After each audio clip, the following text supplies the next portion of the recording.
We are live on Pop Culture Breakdown. Welcome to the show, everyone. I am Dictor Van Doomcock, and I am joined by a panel of very festive holiday pop culture pundits to talk about, well, some good news, some bad news, some sad news, and a lot of trailers, or alleged trailers or phony trailers. We're going to talk about that in a minute, but it's been a rough, it's rough. Already we're seeing the problems with AI because you know how many like Avengers Doomsday trailers I saw over the last 24 hours? Probably like 8 or 9 or 10. Most of them are fake or AI, and it takes you a while before you realize that it is because it's so good now. And I just finally I don't know if I've seen the leaked Avengers Doomsday. I have no fucking idea. I've seen a lot of different ones. We're going to talk about, what people have seen and what allegedly is out there. But it's just sad that, there's rumors about trailers and we have to treat them as rumors because so many of the trailers are fake. We don't know. We don't know what's what's real, what's fake. Fucking hell. But I tell you what is real. We're all real as far as this goes. None of us are AI simulations unless the entire universe is an AI simulation. But we'll get to that in a little bit when we talk about Disclosure Day, Spielberg's Disclosure Day. And I've been researching like just the cottage industry of paranoia that has sprung up around just this trailer, folks. Just this trailer, and we're going to go over a little bit of that. So get out the tin hats, and and everything, and we're going to talk about this because I mean there are allegations that Spielberg has been embroiled or enlisted by the disclosure movement since 1977. So we're gonna look at that and talk a little bit about that, and also about the Lanterns TV series coming up. Which I said at the start was going to be woke as fuck. And it's looking woker than woke. You know that song, Bluer Than Blue, way back in the day? Well, this is just going to be, there I go. See, look at all this shit. It's just fucked up, man. I don't know what's going on. What you say about those aliens, man? They're going to kick you right off. They're just going to get you. They're going to get Atlas is close. But let's go ahead and introduce the real life non-simulation Gary Ambrosia. Gary, it's good to see you, my friend. How are you? Well, it's nice to be seen. Better to be seen than viewed, as they say. But yeah, I'm all right. Just really nice and cozy and warm in my solitary confinement cell. But yeah, I'm doing great. Well, I'm delighted to hear it. Welcome to the show, Gary Ambrosia, and it's nice to know you are still real. Not so sure about Rob Wright. Rob, are you still real or what? What's going on with you? As far as I can tell, I'm real. I mean, flap, flap, flap. But yeah, we got an interesting show tonight. We got some rumors that might make us hopeful. Some really sad news. Some birthdays. And then we got a great movie tonight. I mean, Christmas Vacation, one of my favorites. So lots to look forward to, folks. Lick that like button and strap in because it's going to be a great show. I hope so. Knock wood. And we have Heather L here. Hail to you, Heather L. It is wonderful to see you. What are you up to, Heather L? Great to see you too. Looking forward to talking about some of this stuff tonight. I think we do have a lot of good stuff to look forward to in 2026. Interesting stuff, at least. Yeah, interesting. Interesting is the word. The old Chinese curse. May you live in interesting times. Well, we sure should do, don't we? Yeah, that's good. Never thought I'd be living in, Colossus the Forbidden Project and Terminator and The Changeling and Westworld and geez. I don't know. Or who knows? Well, see, now we've shuffled things. This is unjust. I'm going to go ahead and do this here. And put everyone in the order in which they came, by gosh. Sean is here. Hey, Sean, how are you? I'm doing well, and I am real, but I didn't have to slap myself. My wife did that for me. and I said, "Why do you do that?" She said, "Because I wanted to." Oh wow, what are the benefits of marriage, huh? I'm just kidding. No, it's been a day for me, and I was like looking at the clock. I'm like, good, I get to unwind and hang out and have fun with everyone here and the chat, and let's do this. I'm ready to have a good part of my day. I hope so, man. I hope so. And we are joined by TV's Doug Nelson. Hey, Doug, how are you? I'm all right. Welcome to the show. We talk about stuff. If you're looking for stuff, you came to the right place. All right, there we go. Wow, look, Doug's in high definition. Look at that. Wow. Cool, Beautiful huh? camera work. Well done, Doug. He's a sharp drawn man, you know. Yeah, he is. ZZ Top did in the sequel, which didn't take off as much, obviously, since nobody recognized that. And we are here with Anti-Derivative Jill with her special Star Trek sweater. Good to see you, Jill. Welcome to the show. Yeah, welcome to me. It's just hard to be. I couldn't have said it better than Douglas Nelson. It's hard to be down about the state of pop culture when I'm here because my heart is too full. My favorite thing that I learned about for the show today is that Omni-Back dreams of electric sheep. So that's proof he goes into sleep mode. And I can't help but feel like this is going to be a fun, old-fashioned Doomcock family Christmas. Certainly will. Well, that'll be like next week, right? Because next week, Wednesday, it's Christmas Eve, isn't it? Mm-hmm. Yep. Yeah. Jeez. Christmas Eve. How about that? Time is passing, man. Jeez, time is passing fast. Well, let's go ahead and make Anti-Derivative Jill's Christmas dreams come true and have a nice Doomcock family Christmas here. Let's go to our breakdown, shall we?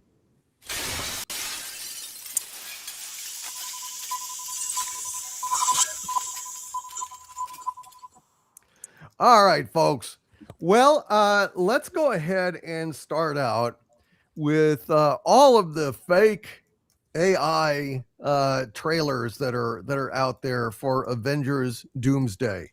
Now, apparently, there are like 3 trailers or teasers that Disney has been planning to release, but they have been kind of pirated or kind of simulated.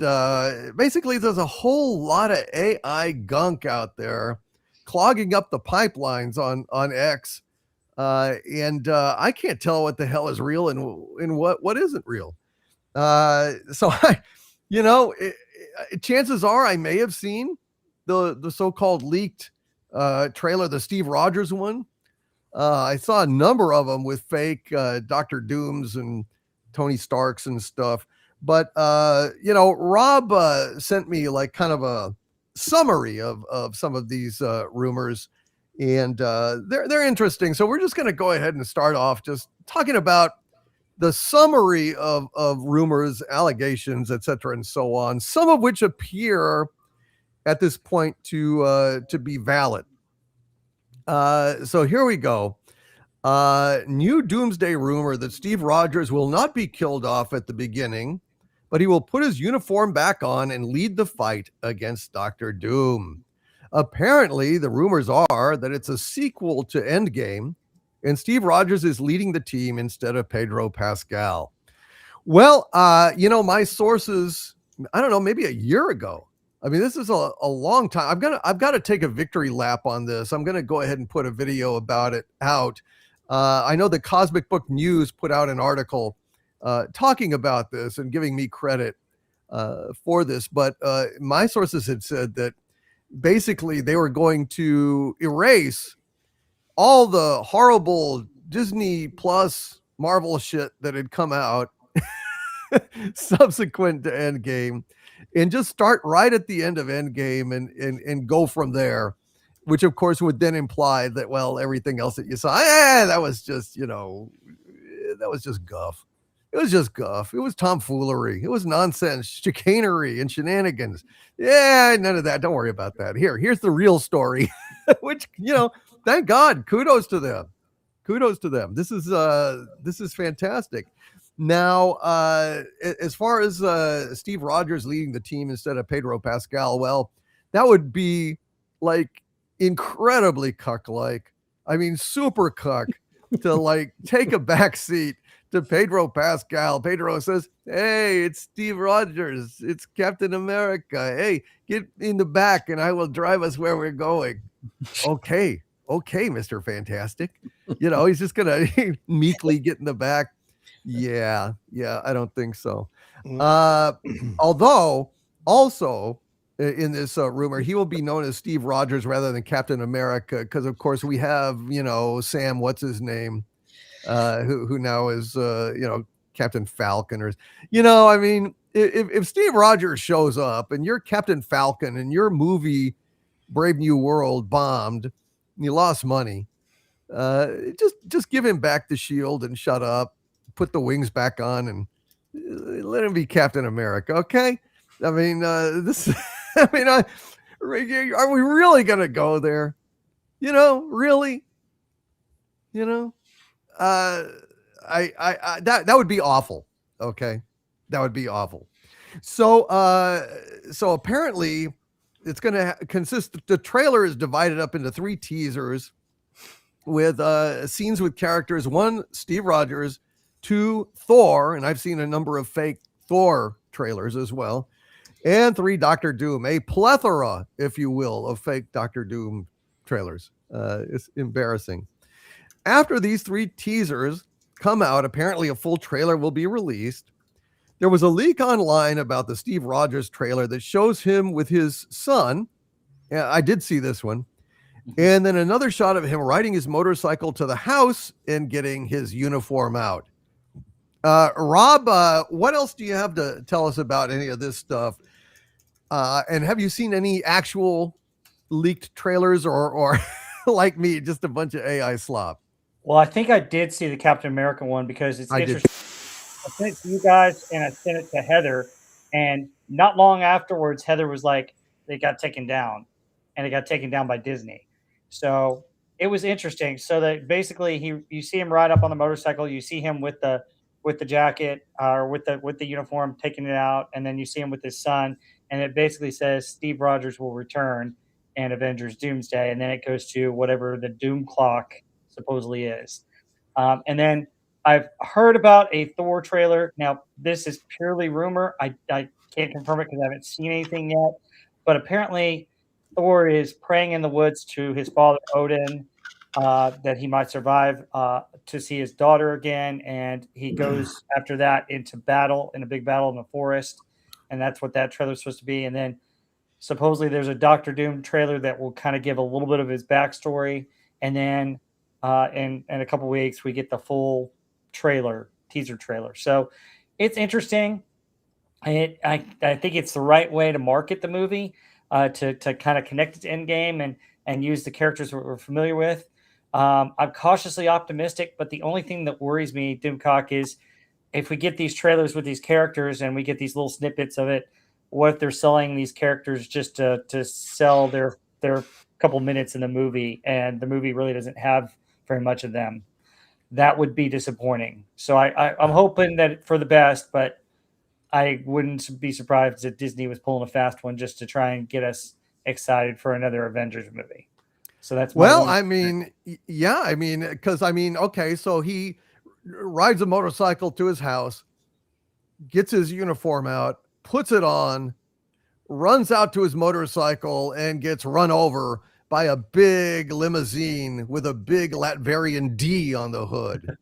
And then the door opens and we see this metal foot step out, doom, and we get the doom, the lost, kind of thud. Avengers Doomsday. And then it says, that Steve Rogers will return just kind of vanishes in a puff of sparks and CGI smoke, and then they show Emily Latella. Never mind. I don't know, Gary. What do you think of all this? Well, I haven't seen Endgame, but I heard they gave Steve Rogers a happy ending. Not in the pornographic sense, Not in the massage sense. How normal people think. So of course they're gonna bring it back to probably trash that and make it doom and gloom. I don't know. Who cares? What the hell is going on with this fucking movie? I don't know.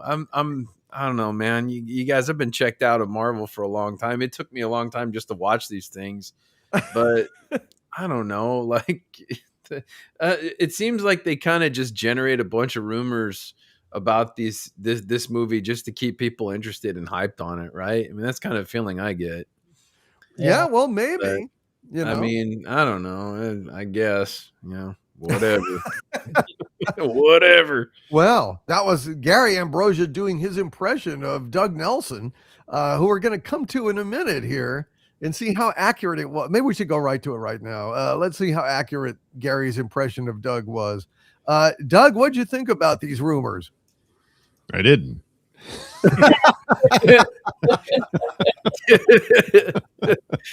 Well, maybe a little bit.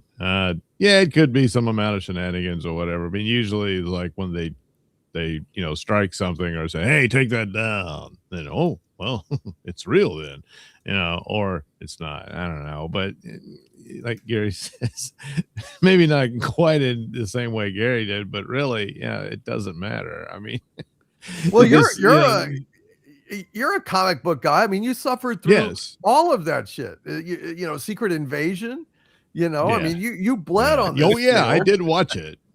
Agatha All Along. I mean, all of this worthless shit. Yeah. Agatha All Along was better than Secret Invasion. Well, that doesn't tell you much, but still. I heard Willow was too. But the thing is, I mean, it's better than both of them. I mean, I don't know. I mean, so are you saying that as a comic book fan, like I am, as a former Marvel fan, I guess, that you're not interested in Avengers Doomsday? I mean, I'll watch it, but I mean, it's just like, look, this is supposed to. We're gonna get back to Infinity War, right? Well, how'd they do Infinity War? Well, they had their movies that were good on their own, that were fun, but also they had these little, Easter eggs and whatnot in there that developed Thanos as you eventually got to it. And then Infinity War was a really good payoff of that. Here, you ain't got any of that. Dr. Doom, you know who he is. Well, yeah, but I don't know this Dr. Doom. I don't, because you have not developed him. He hasn't appeared in anything. Suddenly he's there, and well, surprise, Dr. Doom was behind it all or something. It's shoehorned in. Yeah. Well, it's not only shoehorned in, but I mean, none of this background sounds at all like the real Dr. Doom. No, I mean, I know he sure as shit didn't look like Tony Stark. No. There's a narrative way to explain how that happened, but I doubt that they're even going to do that. It's just, look, Robert Downey Jr. Well, he's supposed to play a character. He's not supposed to play Robert Downey Jr. I mean, probably do something stupid where the Robert Downey Jr. of the Fantastic Four world was taken over by Victor Von Doom because he wanted his money or something. I don't know. It's stupid, and it's just thrown in there. And then, of course, look, Steve Rogers is back. Look, the band's back. And, okay. I know they had a narrative for Kang, and then whoops, well, things happen. And that narrative did not include mugshots. Yes. Oddly enough, for a supervillain, hey, could have used it.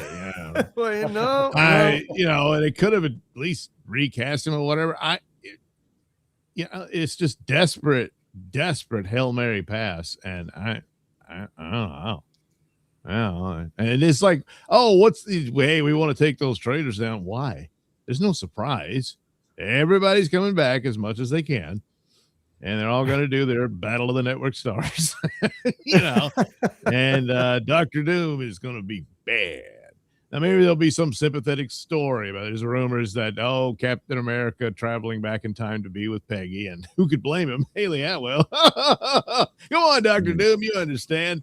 But it somehow ruined Dr. Doom's life, his family or something like that, which, again, it's not his story. No. But nevertheless, that's what they'll do. And it's a fight between him and Steve Rogers, which normally his arch villain is Reed Richards, but then they thought Pedro Pascal against Dr. Doom. Yeah, well.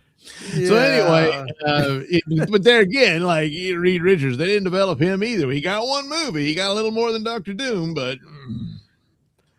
I know.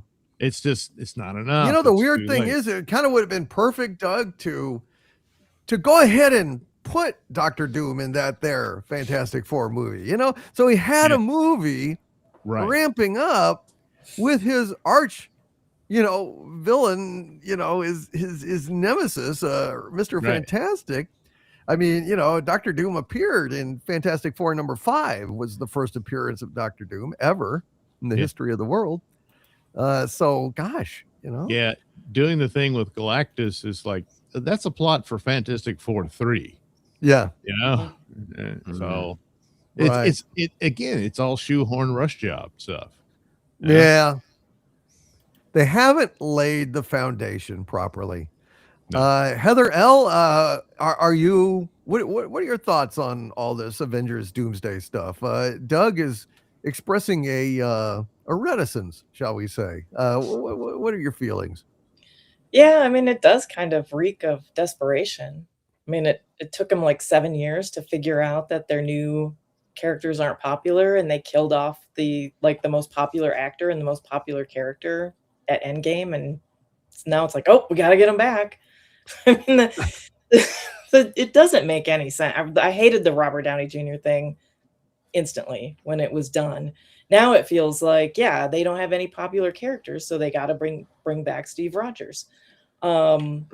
It worries me because he is Captain America, and saying that he's not, that'll be terrible. We can't have the Falcon as Captain America.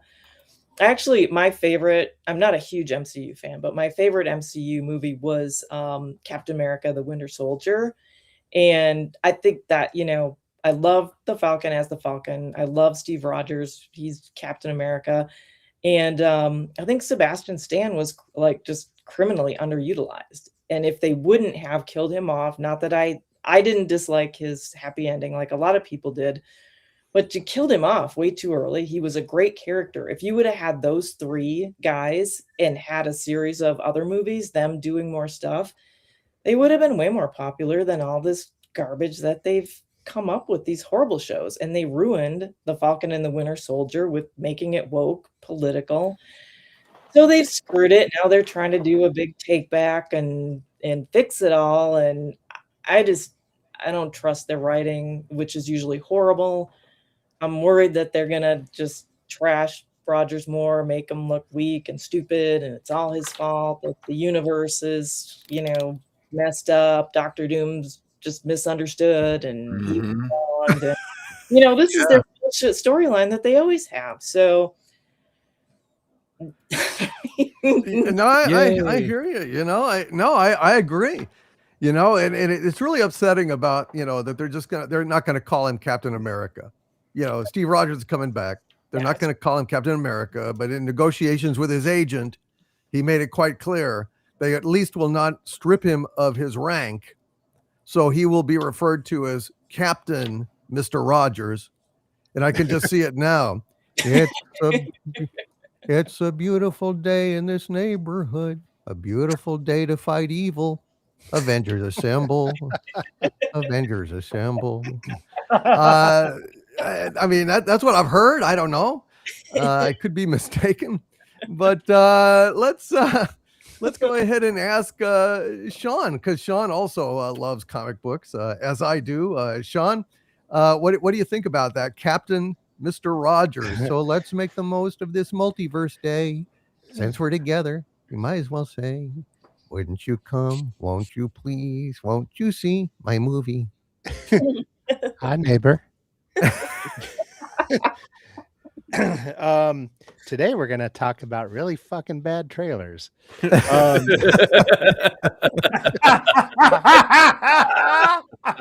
you imagine he ties on his shoes? This fucking He's got a sweater, sucks. red, white, and blue sweater. Oh man. Cardigan. I don't know.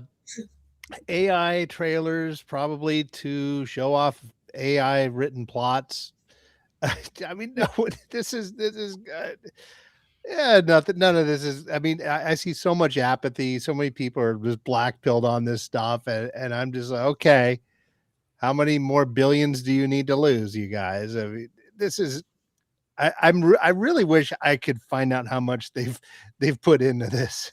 That's gonna be amazing to hear, but we'll see. Well, I mean, look, I understand what you're saying, Sean, and I understand what Doug is saying and Gary is saying.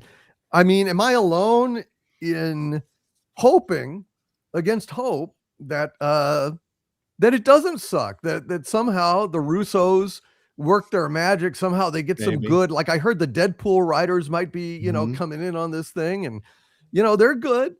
You know, maybe they'll actually pay attention, maybe they'll, you know, work on this shit. Maybe I hope it succeeds. Best I would love for it to too. succeed.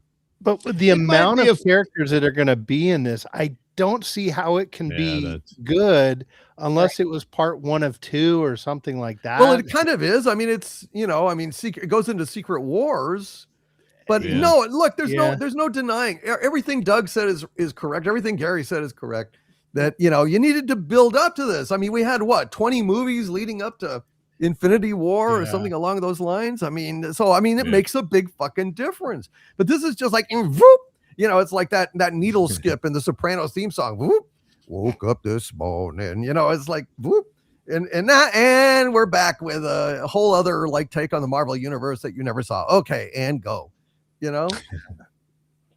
I mean, it might turn out to be a fun movie just on its own, you know, and then okay. But as far as achieving, and maybe that'll be enough to where there's something to follow up on later, because that's the idea. Is that, you know, this will be the reboot, and they go forward after that.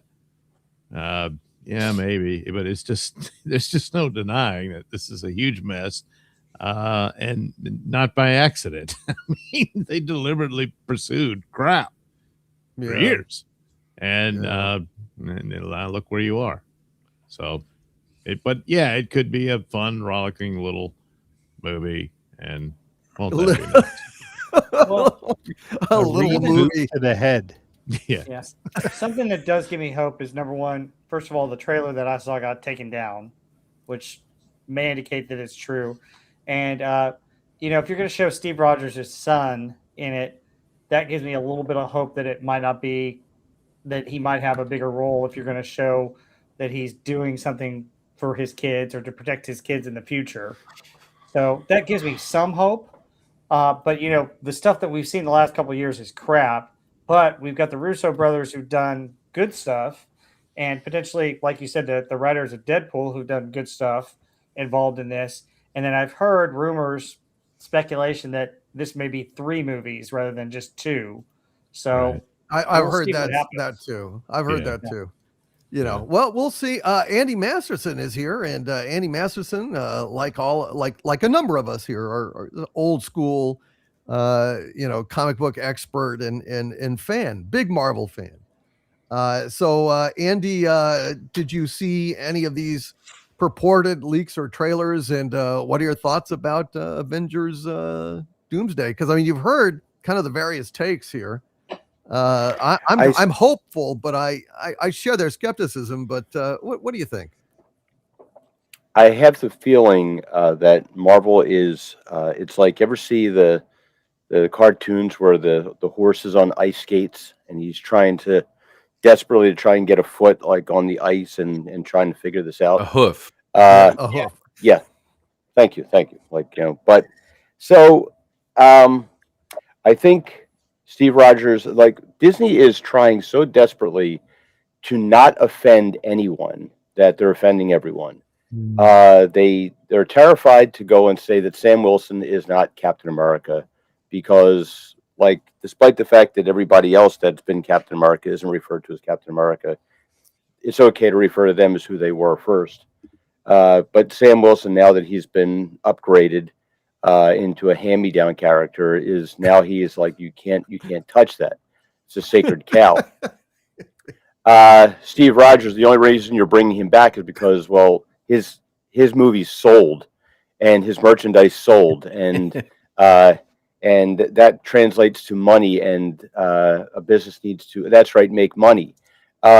So they will. I don't think that they will do a Captain Hydra. I think they know that will be suicide. Somewhere there's got to be somebody that has a brain in here. Now, you guys are talking about there is good writers attached to this. The Russo brothers are attached to this, but will anyone let them do what they do well? That's going to be the big question for me. I think that you're going to run into Steve Rogers will be back because, like, that has to happen. And yeah, he's going to have the costume on at some point. And will he be this, like, here, you have to take the shield back. I don't want the shield back. You earned it. You deserved it. I know, but you're like, whatever. I'm sure we're going to get something like that, some kind of maudlin ridiculousness. But will this be any good? There's some talent involved with this, but I think at this point it's so far gone that everybody's going to be kind of confused about how did all this kind of take place, because we didn't watch that stuff. We're not masochistic like Doug Nelson and watching Willow. I don't think that they're going to be taking too many chances with this. I think they understand that it is it's very dangerous territory for them. If they piss people off with the last two favorite characters that people have, then they got a real problem with it. I mean, this is all nostalgia bait. This is all, trying to stretch this out. Yeah, it's probably going to end up being, you're going to have Doomsday Part 1 and 2. Why? Because you've got this massive cast you've got to pay for. You've got these, I'm sure you're going to have some rewrites and reshoots, probably nowhere near as much as Captain America Brave New World, but you're going to have all that expense in there. They're going to stretch it out over 2 movies, because if they can do that, they might be able to recoup the cost of actually making this thing. Once again, they've gotten into the idea where we have the name of these characters. We don't actually have to portray them as they were in the comic book, because Dr. Doom's arch enemy is Reed Richards, and we don't have a Reed Richards. We've got a Pedro, and Pedro doesn't sell. Pedro's like, we can kind of see this effect that we have with Ariana Grande and Cynthia Erivo, where people look at them and like, yeah, you guys are weird, and we're kind of like backing off you and like and holding on to our little ones as we do so. And Pedro kind of has that same vibe. He's creepy. He does weird stuff. And what you really need is to reassure people that, like, hey, we're not going to do the weird stuff anymore. We're gonna get back on track and do the hero stuff. Now, how do you rewind all this stuff? It's going to be they say it's going to be a direct sequel to Endgame. Now, that means we're going to ignore everything that's happened, or it kind of did happen, but in a second, we're going to go back, and it's going to be like that snap and boom, it goes back and resets itself. For a movie that in 2 more movies, you're going to reboot everything anyway, because you have to. I mean, is Tony Stark going to come out with like an iron wheelchair, like, as he keeps getting older and older? You can't afford to just keep recycling it. The character is like, who's that guy? Shaken Not Stirred. Like, it was always played by Sean Connery. Oh, that's right. They recast him, and it was still a success. Who's that guy that dresses like the Bat? And oh yeah, that's right. They recast him, and it still worked. It's like, Marvel's got to get this idea through their head. They can recast because it's the character that sells and not the actor. Although, if they had actually given Anthony Mackie, because he was very charming as Falcon, everybody loved him as Falcon. But what happened to the writing in Falcon and Winter Soldier and Brave New World, because apparently it really, really sucked. That speech he gives at the end of Falcon and Winter Soldier is the most cringeworthy thing in the world. It's like, you got to do better. Let me wag my finger at you. Like, you people are doing this bad. Yeah, I don't have any answers, but you're supposed to. Like, and don't call the people terrorists that just blew up the building full of people. That's too harsh. I mean, anybody with any common sense is looking at that like, huh? How do you get there? And now they're trying to scoop up Humpty Dumpty and put them back together. Yeah, this is going to be a long stretch to see if they can pull this off. And this, somebody was saying this, it's a denial that's probably not real. Disney pulled this thing down awfully quick for something that's not real. So that tells me, yeah, there's something real in this. And I'm wondering if it got leaked because somebody's sending an alarm bell like, hey, you guys got to watch out for what's coming down the road here because it's probably going to be bad. I don't know. I'm hoping that it's fun. I'm hoping they can recapture some of that magic. The cast is gigantic. You're not going to have time to put people on here for more than a couple seconds together, and you're going to have to develop a story with that. If they can, well, thank God there's no She-Hulk, so we don't have to tolerate that.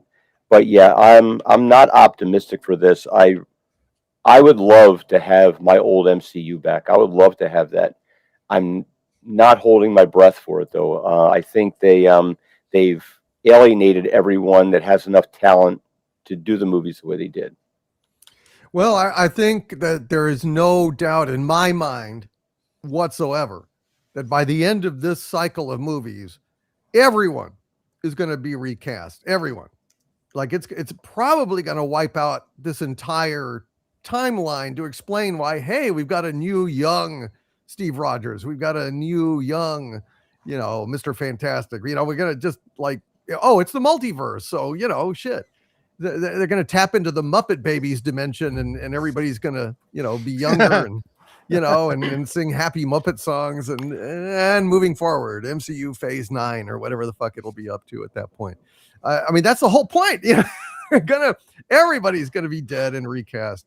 It's just a question of, do they go out with honor, like on their shield, or just with a flush, a flush of the cosmic pot, I don't know. Jill, do you have any opinion about this? I don't know that you're a big fan of Marvel. I watched some of it. I watched the big main important ones, and all of you almost said almost everything, but I can add that I had almost zero interest whatsoever in this, except for when you mentioned the Deadpool writers. I love Deadpool, all the Deadpool movies so far, and that could be fun, and that could make a difference in it being something. But as Doug was mentioning, the desperation that I can definitely see that. I can definitely see that it's trying to tie itself to what we knew before, and hope maybe that could be good. I don't know. Well, I hear you. I hear what you're saying. Anybody have any thoughts? I didn't see it, or I'm sure I saw it, but the Spider-Man leaked trailer apparently.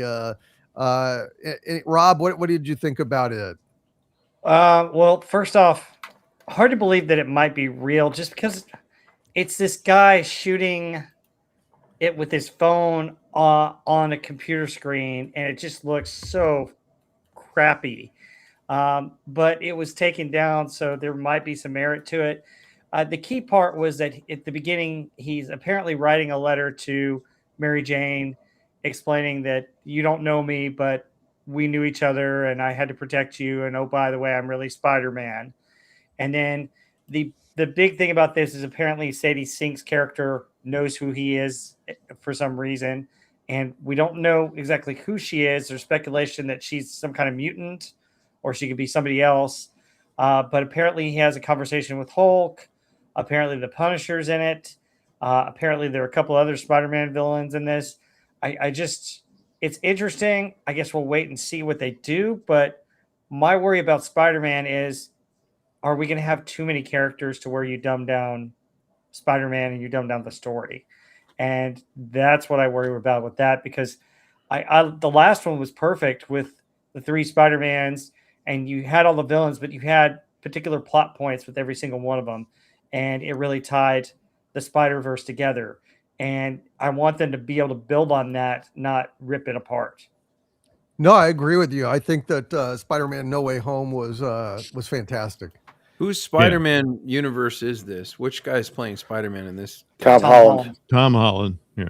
Oh. The current one. He says, Yeah. rolls his eyes. It's, any other thoughts on this? Anyone see it? Well, I saw bits and pieces of it. I lean towards this one probably is real, because Punisher's definitely in it. I've seen him behind the scenes. He's out there, and the military vehicles and stuff like that. That's been on the set and what have you. So, Sadie Sink is almost assuredly Jean Grey. They're introducing the X-Men through Spider-Man, and so but that contributes to the cluttering of the movie. Because one of the good things about the last one was the way it ended. Also, was that wow, he really is Spider-Man now. One of the problems with the MCU Spider-Man movies is he's I don't know, he's Iron Boy or whatever they call it, stuff like that, and then finally he got to play Peter Parker and Spider-Man. That was very recognizably Spider-Man at the end, where he has to make his own costume, all that kind of stuff. And so I thought, boy, it would really be great if he got a street level Spider-Man movie, and maybe we'll get a few seconds of that. Especially if you go ahead and have Punisher guest star. He's a Spider-Man character originally, and all that, and that would be cool. But they're out of time. They got to hurry up and save the whole damn franchise. So they got to fit in all this stuff, and no doubt it'll end with the end credit scenes will be an opening for Doomsday and all that type of stuff. And rumors are plenty that one or both of the older Spider-Men will show up again and that kind of thing. But again, it's you've run out of time and you're going to clutter. You might hurt your Spider-Man movie. It's we're not going to get the Spider-Man movie I'd hope we get, but maybe it'll be fun and all that. And then okay, but it's a shame they ran out of time. Yeah, it's a damn shame. I don't know. I guess we'll see how it plays out. But I didn't see the trailer. Anyone else have anything to say about this? Well, he's got long hair now. Maybe by the next movie he'll start shaving.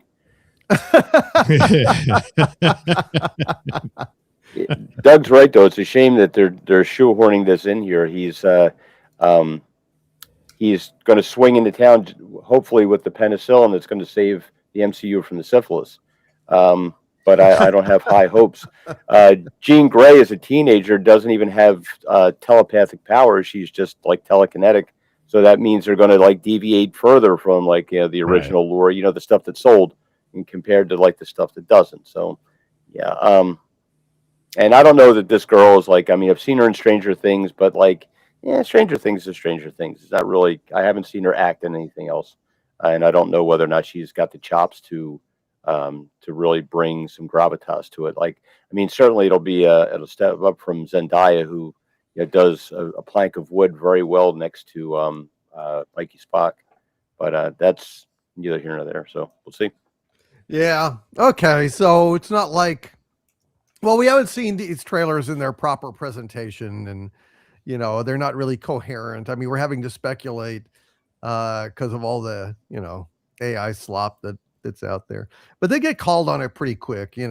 I've started reading the comments on these things before I actually look at them, because then it's like, oh no, we spotted this is AI. This is like, okay, the audience is the best AI detector out there.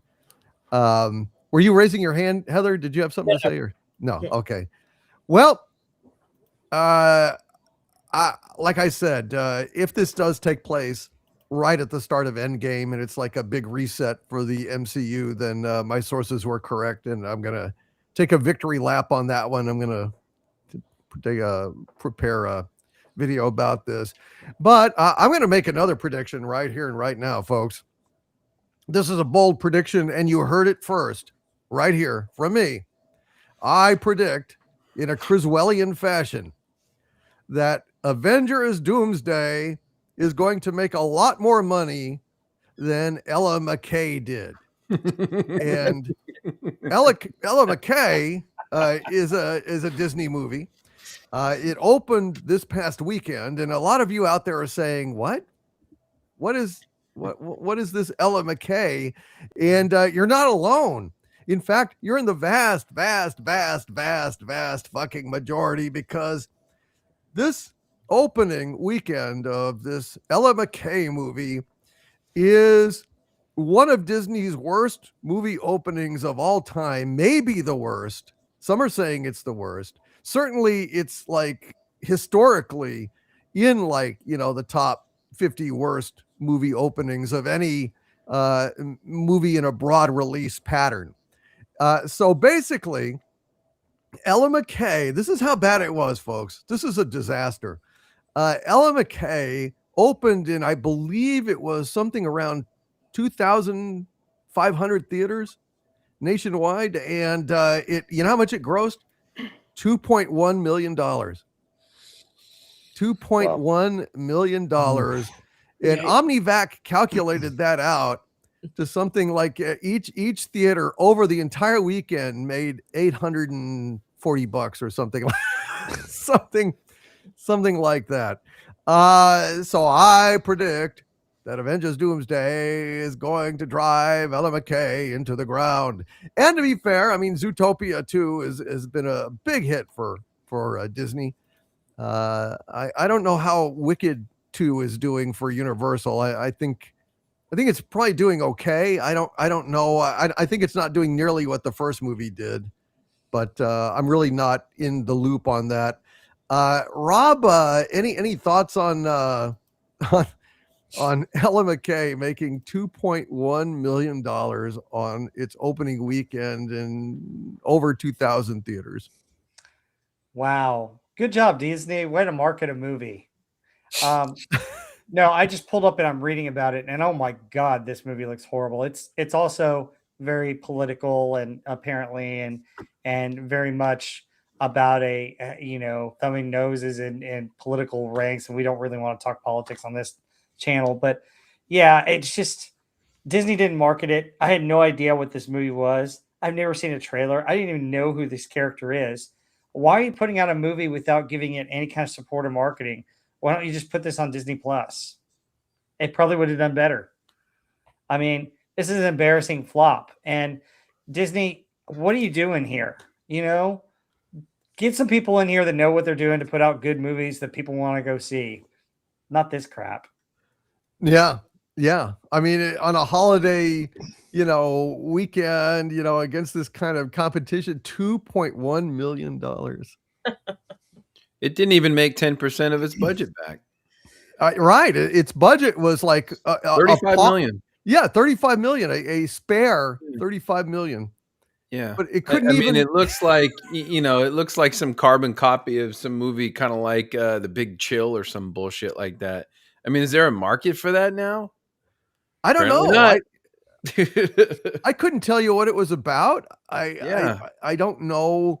Didn't look interesting at all. I remember seeing the trailer for it when I went to see another movie, and I'm like, God, what the heck is this? This isn't even television interesting. It's not even movie of the week level from the 70s. Yeah, like what? I don't know, man. I don't know. James L. Brooks, he was on top for a long time, but he made the movie? Yeah, wrote and directed the movie. Wow. Mm-hmm. I wonder Does anybody remember who he was, though? Yeah. Well, I know him from The Simpsons, but that's about it. And that's it. Taxi driver and as good as it gets. Yeah. Right. What I'm saying is like this. The generations now, like he's been kind of out of the loop for a while. He hasn't really. He's not like a name that people are like. At one point he was a draw. Well, that as good as it gets is Jack Nicholson. You go see Jack Nicholson in anything. I don't care what it is. He could be in a burlap sack for 2 hours. I don't give a shit. I'd go see Jack Nicholson. Sleeping or something. Yeah. But who's it got in it? Margot Robbie. And she's kind of like not hot looking, and it's got, what's her name? It's got Jamie Lee Curtis in it. Big fucking deal, like what is this movie about? I don't know. Neither does anybody else because nobody saw it. So, oh well. I don't know. But apparently it's got some kind of political aspects to it or something. She's a political assistant and it's about her personal problems. She works in Oh, politics. for God's sake. Yeah, No it's wonder it didn't do well. People are getting bombarded with this crap. They don't want to see this. it looks awful. The trailer Jeez. looked terrible. It's like Spielberg making The Post. Yeah. Like who wants to see that shit? We see this garbage every day in the news. We want to see robots and aliens and hot women and stuff. We don't want to see your fucking feelings. You can go on social media for that. We don't want to see like the assistant working at some news network and how they feel about the current administration. Who gives a fuck about that? Apparently, she's the lieutenant governor of a state, and she becomes the governor when the governor takes a cabinet position. Great. So more politics bullshit that no one wanted to see. Exactly. And it seems that they didn't even go full force into it because they don't even say what state she's the governor for. So what's the setting? Where are we? So it We must don't be a know. metaphor, Jill, for the state of the country that everybody needs to watch, right? What a bunch of bullshit. Like if people are not, if people are hip to this crap, they're not falling for this garbage anymore. Yeah. Well, it looked like when you just see ads for any boring crap, generic crap that's on Netflix. I mean, And also, if you guys think about it, you guys made a good point. James L. Brooks is of the old school where, they used to tell us how to feel politically. And he probably thought that, he's just making another movie where I'm going to change the world and cure cancer and all that. And now he's wondering why it doesn't work because we don't live in that world anymore. Yeah. So maybe they have to change the title now. Truth in Advertising. Maybe they have to change it to Ella McCaint. As in can't make any money. You know what I mean? Ella McCaint, draw audiences, Or Ella stay away. Ella McBankrupt. Yeah. Audiences agree. Ella can't. Yeah, I knew nothing about this. Now I'm informed. Neither. I will stay Yeah, away. no. I had no idea this movie existed. And the only interesting thing I found about it is that Marge Simpson is in it. Julie Kavner. All right. Oh, Yeah. okay. Yeah. Will she have Well, blue She's hair? yellow with blue hair. Mm. Right. Yeah. Well, Hair you would know, work in this context. See, how do you put that actress in a movie? She sounds like Marge Simpson. She's been Marge Simpson for what, 40 years or so? yeah. The last movie I Right. remember her being in was Awakenings with Robert De Niro. Right. She was a And nurse. she was I Marge think. Simpson in that one too. Yeah. Because that's how she sounds like this. It Like sounds that's awful. it. Okay. Well, Yeah. well. But this is one of those where it's the leftover woke slop. Yeah.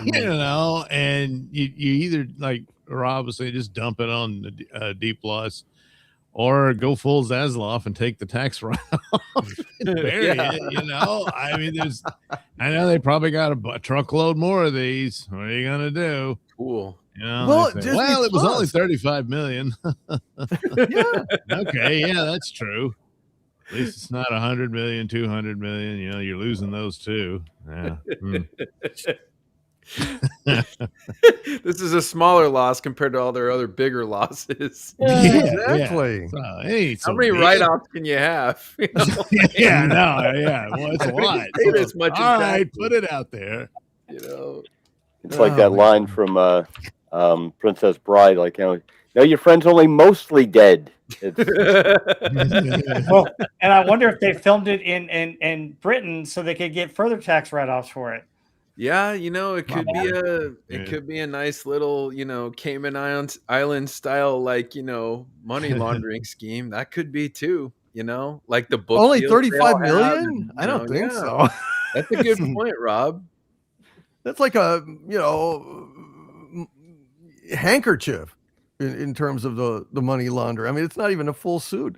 Well, right, but if you think about the budget of that movie, it probably only spent like $5 million making it, and then the rest they just divided among the actors so they can get a paycheck. Who That's where all knows? the money goes, is these dirtbag actors who are not worth $10, $15 million. Like I remember at one point Jim Carrey, he was being paid $20 million for like the cable guy.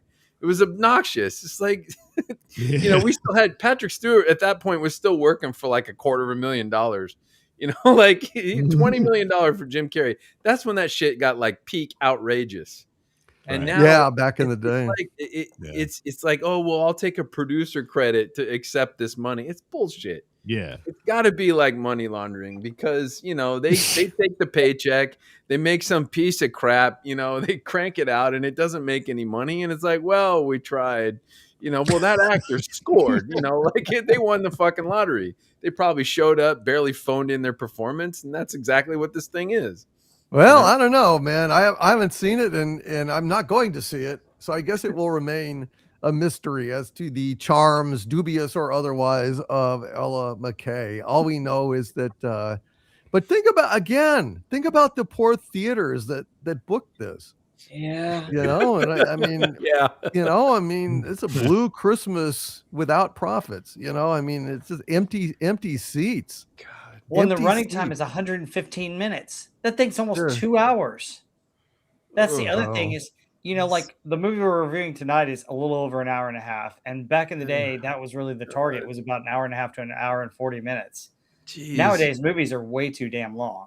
It doesn't make any sense to me. Like if you make a 90-minute movie or a 3-hour movie, guess what? The audience still pays the same amount. So what's the smarter choice? Make the shorter movie. They feel like they got something better. It's more exciting, and you can show more screenings in the day, therefore making more profit.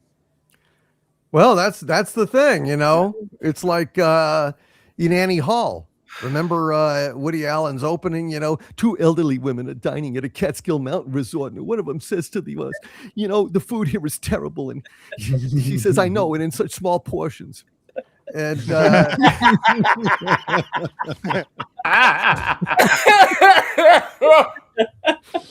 That's a really good Woody Allen doom. I haven't heard you do that. forgive me if I interject at this juncture. But thank you. I appreciate that. I love Woody Allen. Always will. Before we go to super chats, the season 2, first episode of season 2 of Fallout has come, and I think the only one who saw it is Heather. Is this correct? Did anyone else see this? I mean, it kind of came out last night. Apparently, I haven't had a chance. Oh, and Doug did. The first season. I have not watched any of this yet. I guess Doug did though. Doug, you have or you haven't? I've seen the first episode of season 2. Yeah.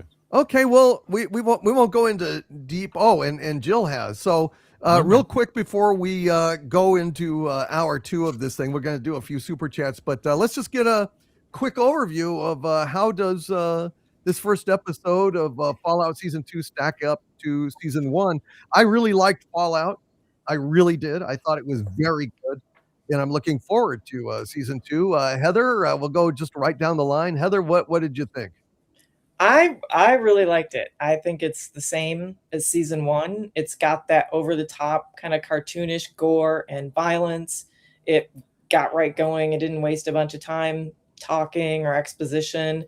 There's a funny homage to The Good, the Bad, and the Ugly in the beginning, which is hilarious.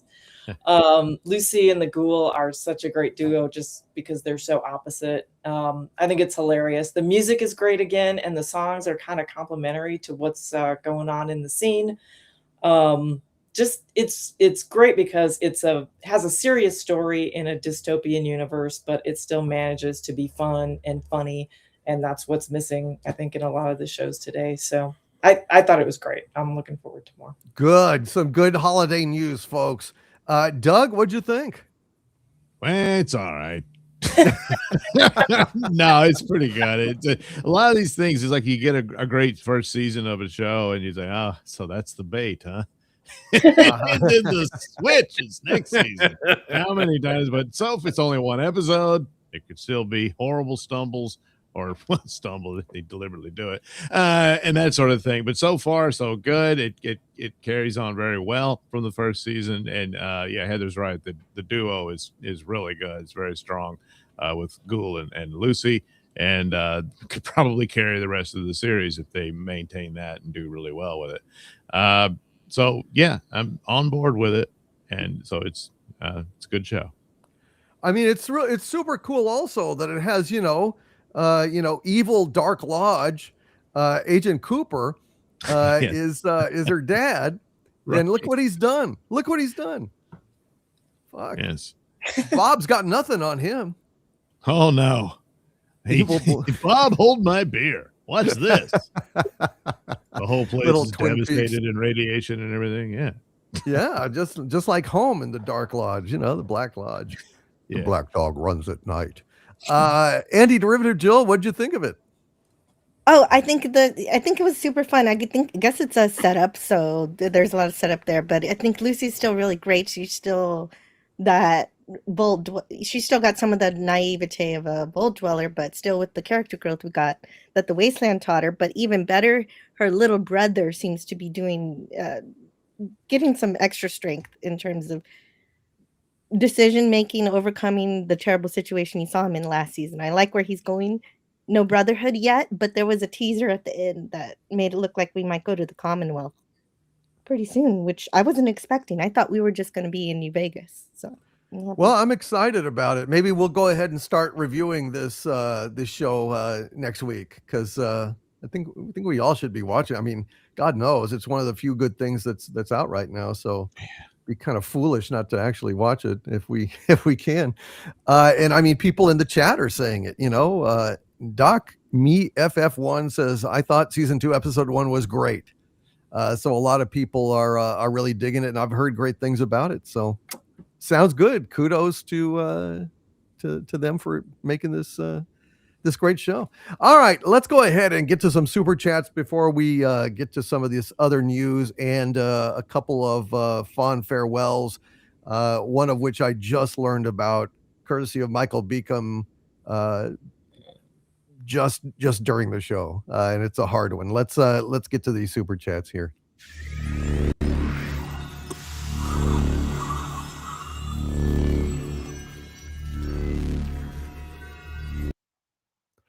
All right, folks.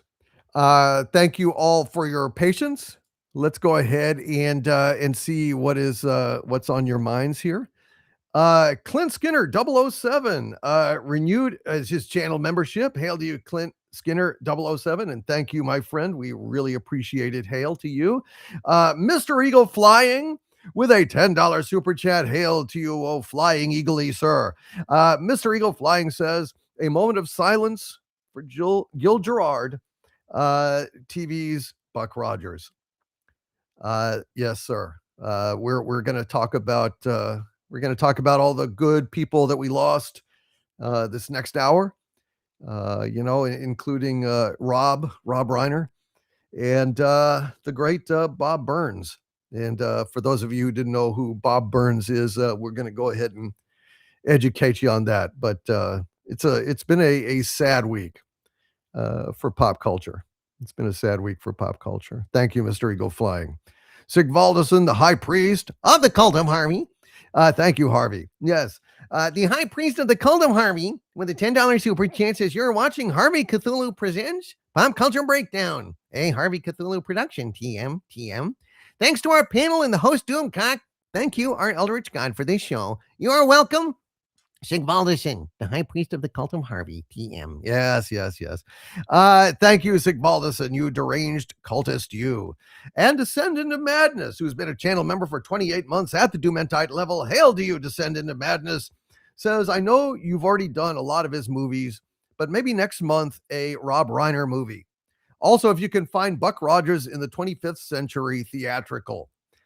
I'm very, very happy that I own Buck Rogers in the 25th century on Blu-ray, the whole show. So I will be reviewing those over the coming weeks.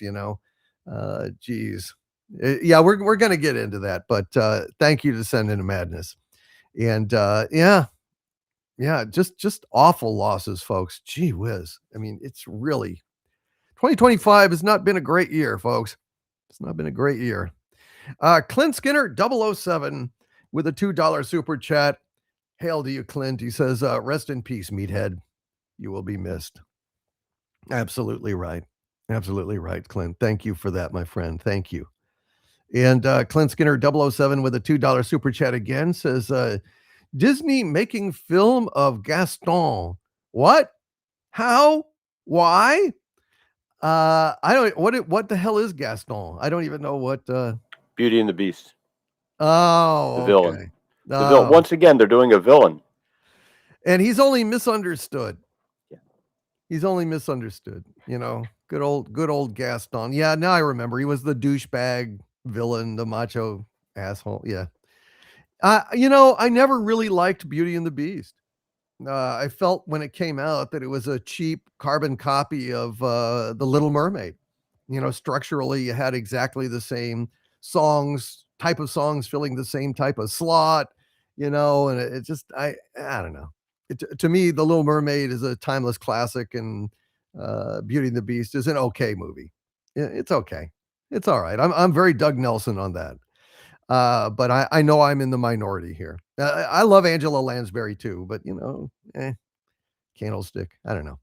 Our Madman 4, been a channel member 39 months at the Dumentite level. Hail to you, our Madman 4. He says, had my 43rd birthday last Monday. Happy birthday, our Madman 4. God bless you, my friend. Our Madman 4 says, I saw the animated David movie from Angel Studios. Superb animation, fun storytelling, a lot of heart and hope. Well, I'm glad that you had that 43rd birthday present, our Madman 4. That's good. I have not seen the animated David. I assume, is it like a biblical movie? Is that where, like, King David? Is that what we're talking about here? Yes. Hail to you, our Madman 4. Has anybody else seen it? I haven't seen it. No, I have not seen it. Okay. Hail to you, our Madman 4, and happy birthday to you. Happy birthday to you. Happy birthday to you. Happy birthday, our Madman 4.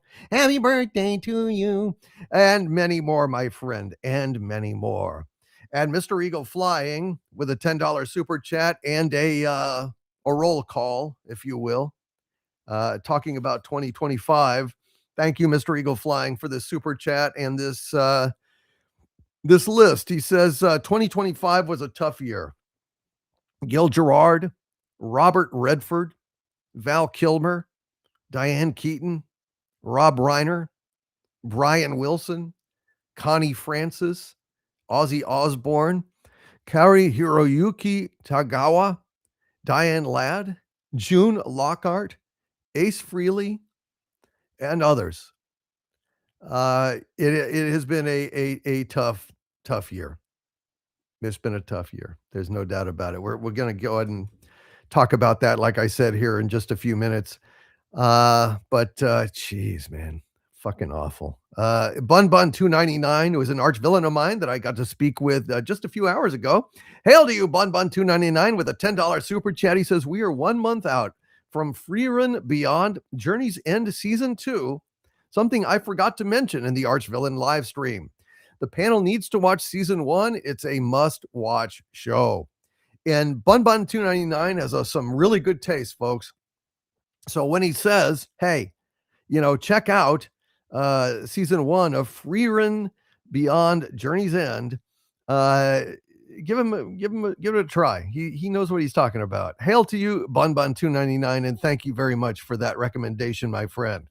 Descend into Madness with a $5 super chat. Hail to you, Descend into Madness yet again. He says, for next week, I suggest Silent Night, Deadly Night, Black Christmas, Krampus, and Satan's Slay, S-L-A-Y, because serial killers and demons really speak the season. Well, we will take it under advisement. Hail to you, Descend into Madness. I appreciate that, sir.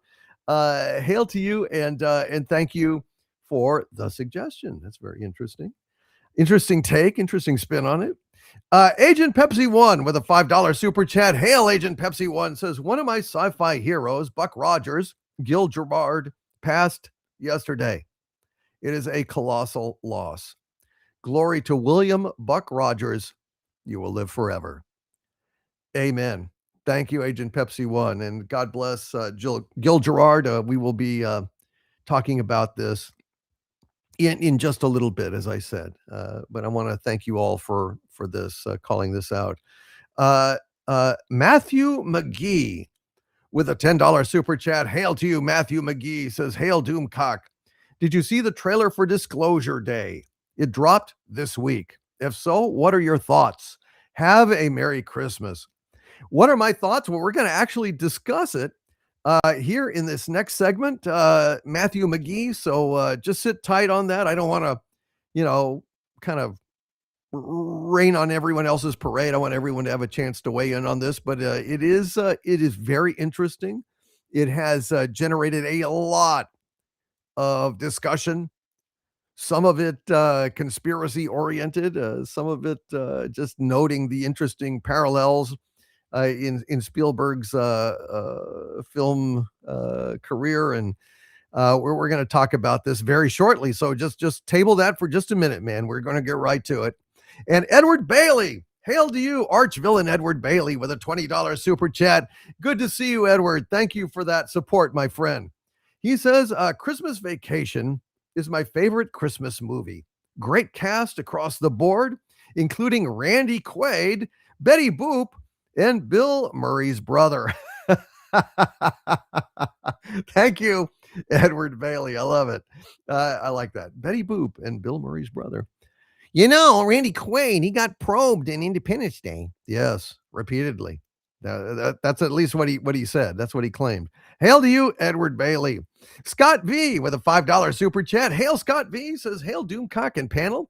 Merry Christmas to all. I really enjoyed the Star Trek funeral on Film Threat, and Spock's death scene might be the best Star Trek ever. Well, Wrath of Khan is the very best Star Trek film ever made. Maybe the best Star Trek, just in sense of it couldn't exist in a vacuum without the original series.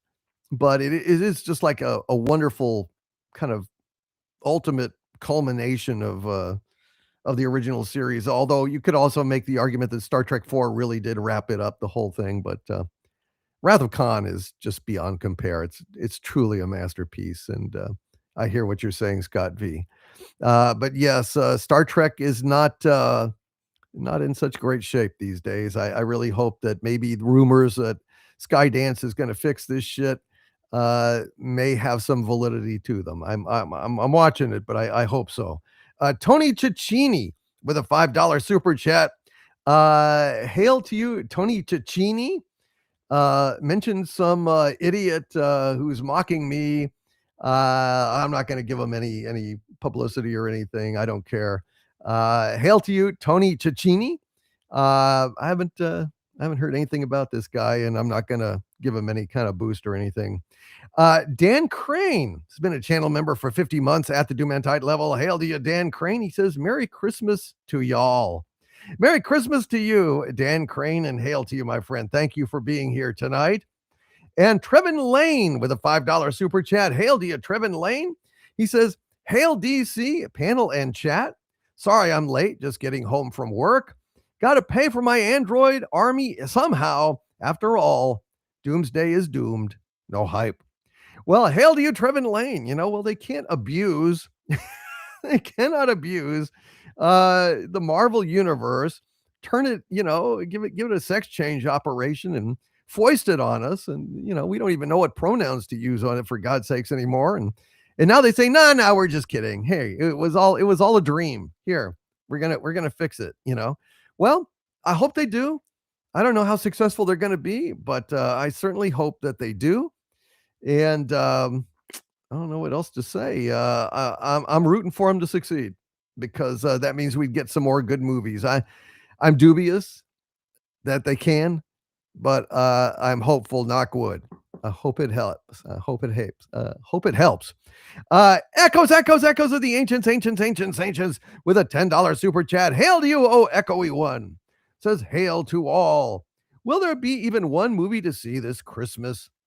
My liege, has your address changed this year? Just checking. I finally have a package to send to you. That's very kind of you, oh echoey one. I will be in touch with you. Thank you. Echoes of the ancients. And I got to say, one movie to see this Christmas, I think, would be Dust Bunnies or Dust Bunny. I'm not sure which one, but, Michael Beacom told us about this movie. And, if you can find it, it's not in broad release, I don't think. I think it's selective release. But Dust Bunny is, again, about a little girl who hires the hitman who lives next door to kill the monster under her bed, and the hitman is Mads Mikkelsen. So that pitch right there, if that's not enough to get your ass into a theater, I check your pulse. You may not you may need medical attention. I just got to say that sounds irresistible to me. So I would say get thee to a theater and see Dust Bunny if you can. Daniel Alpine, 1994, with a $9.99 super chat. Hail to you, Daniel Alpine. He says Hollywood has to choose. It's either quit or keep going. Both will hurt, but the former is the most painful because it means giving up bitter and battered. That's it's better to keep. That's why it's better to keep trying, he says. I agree. I agree. I think they should quit doing the woke shit, doing substandard shit, doing, endless sequels and reboots and remakes. I think they need to rein in the budgets. I think that they could make, 5 or 6 movies for one of these, big ones that they do. And, let's say 4 of them fail. Well, the 5th one will make enough money to cover all of them and more. And it'll develop new talent, the talent of the future, kind of in the same way that, earlier low budget movies, brought along Scorsese and De Palma and, Coppola. You got to give these talents a chance to find their footing and shine. And then they'll give you back, dozens and dozens of great movies over the course of their lives.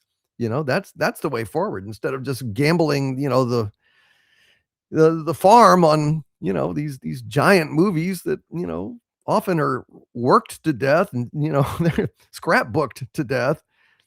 You need more Jokers shot on a $50 million budget that, brought in $1 billion, and less of, Captain America, Brave New World, or New World Order, or whatever they wound up fucking calling it. Hail to you, Daniel Alpine, and thank you, my friend, for the super chat. Observer 271 with a $5 super chat. Hail Observer 271 says, just dropping in to say hail. Here's something for the Glass Fund. Thank you, Observer 271. As the holidays progress, the Glass Fund is more important than ever, vis-a-vis keeping alcoholic beverages in the aforementioned glass. Hail to you, Observer 271. And let's see, Scott V with a $5 super chat. Hail to you, Scott V says, have you seen the trailer for the new Dracula starring Christoph Waltz? Looks fantastic. I have not. I'm going to go back to the panel here, and we're going to get on to the next segment, but I guess I'll lead off by asking that question of the panel. Folks, have you all seen? Oh yeah, Gary's warming his hands there. Good one, Gary. It's nice to see that you're keeping the digits warm-elated. Has any of you seen Christoph Waltz in this Dracula trailer? I have not even heard of it. I haven't seen it. I didn't even know about it either. Yeah, me either. Well, it's an interesting choice. I mean, how many Dracula movies are we going to have? Who made it? Where's it come from? I don't know. Rob, you like the Frankenstein movies, so I guess, there's plenty of juice in these old stories, Yeah, maybe. I mean, but you got to get somebody that can do the part as good as Bella, and it's hard. He's a hard one to top. Bella is my favorite Dracula. In fact, he's my favorite horror star of the classic firmament. He's really the tops in my book. Bela Lugosi, he's inspired a legend. He became bigger than the movies he was in. He was so big that Martin Landau wins an Oscar playing him years later in a movie. Yeah, Ed Wood, in a movie about a movie. How fucking amazing is that? Yeah, you got to be an amazing legend to do that. Well, all right, folks. Let's talk a little bit about Disclosure Day. Now, there's the old story that may be apocryphal, but Steven Spielberg was airing, I think, Close Encounters of the Third Kind in the White House for, President Reagan. And he was sitting next to Reagan during the movie, and evidently, and I'm not sure where this came from, but like Reagan leaned over and whispered to Spielberg, nobody here but us knows how true this is. Steven, that really did happen. Then he Yeah. walked out. Yeah. Well, It just Reagan goes back to did watching say the he movies. saw a UFO while he was governor of California. Yeah. Wow. In a plane, he was in an airplane or something, and he talked about it. Yeah. Yeah. Here's a great story. And it was related by Jackie Gleason to his wife. Oh, yeah. Jackie Gleason was a personal friend of Richard Nixon's. And one day, Nixon calls him up and says, "I'm bringing the limo over. We're going to show you something."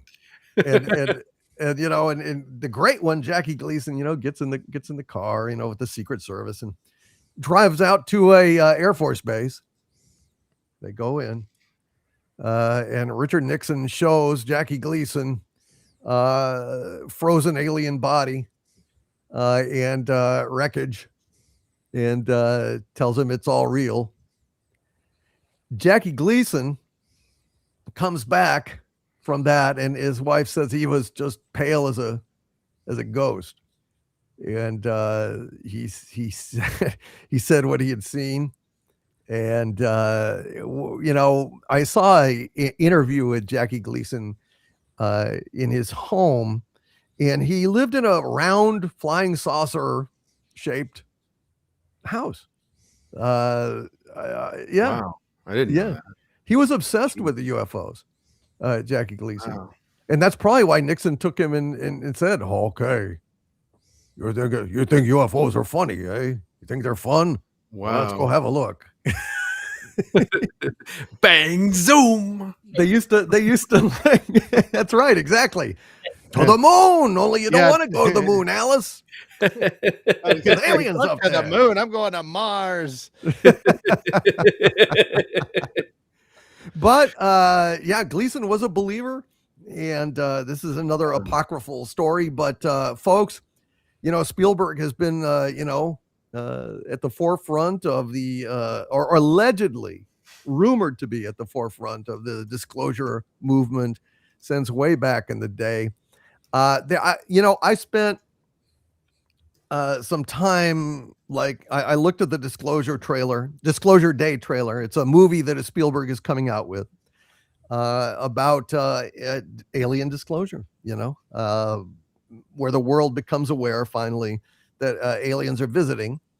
And I saw a lot of posts. Apparently there are weird possible subliminal messages in the alien clicks that are heard during the trailer. This was a good post by someone named Mario Nawfal, and he kind of concatenated a lot of the stuff that people were saying back and forth, and so that's why I'm going to share it with you. He says, Mario says, Spielberg's Disclosure Day trailer drops. Is Hollywood preparing us for something real? Says the timing is not a coincidence. Steven Spielberg just released the first trailer for Disclosure Day, arriving June 12th, 2026. Emily Blunt plays what appears to be a news anchor whose voice transforms into an eerie clicking noise during a live weather report. People hooked to machines, eyes changing, crop circles forming in real time, one woman morphing into another. The tagline, "If you found out we weren't alone, if someone showed you, proved it to you, would that frighten you? This summer, the truth belongs to 7 billion people." We've got congressional hearings on UAPs, whistleblowers testifying about non-human biologics, and this is, in the real world.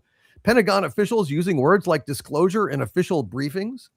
And now the director of Close Encounters, War of the Worlds, and E.T. returns with a film literally called Disclosure Day. Is this entertainment or the first step in preparing the public for ontological shock? One fascinating observation circulating on X: the alien speech in the trailer uses sine wave speech technique. Hold on just a sec here, folks. Sine wave speech technique. Sine wave speech can be conditioned into listeners with the right primer, and subliminal induction has been proven capable of impacting subconscious choices when hidden within audio. The speech in Spielberg's trailer is obscured in sine wave plus clicking sounds. Conditioning the masses or just brilliant sound design? It's an interesting trailer. I mean, I'm intrigued. I've been interested in UFOs and aliens my entire life. I followed all of Spielberg's career. He has been equally obsessed with aliens, and generally, they've been friendly kind of space pals and messiahs. Although he did a remake of War of the Worlds that I thought was pretty fucking scary. But Gary, you also are very interested in this same kind of phenomenon. You share that with me, and I'm looking forward to the movie. It was kind of effective, kind of spooky. What did you think of it? Well, it just kind of looked like the dull, lifeless crap that Steven Spielberg's been cranking out for a couple of years now. I didn't find it interesting.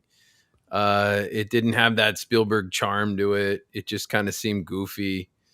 I was not impressed. I think it's interesting about the sine wave technology thing, because a friend of mine that watches the show here, Brandon, he sent me a DM about what that was. I wasn't sure about it. And apparently, yeah, there's some dialogue hidden within the sine wave.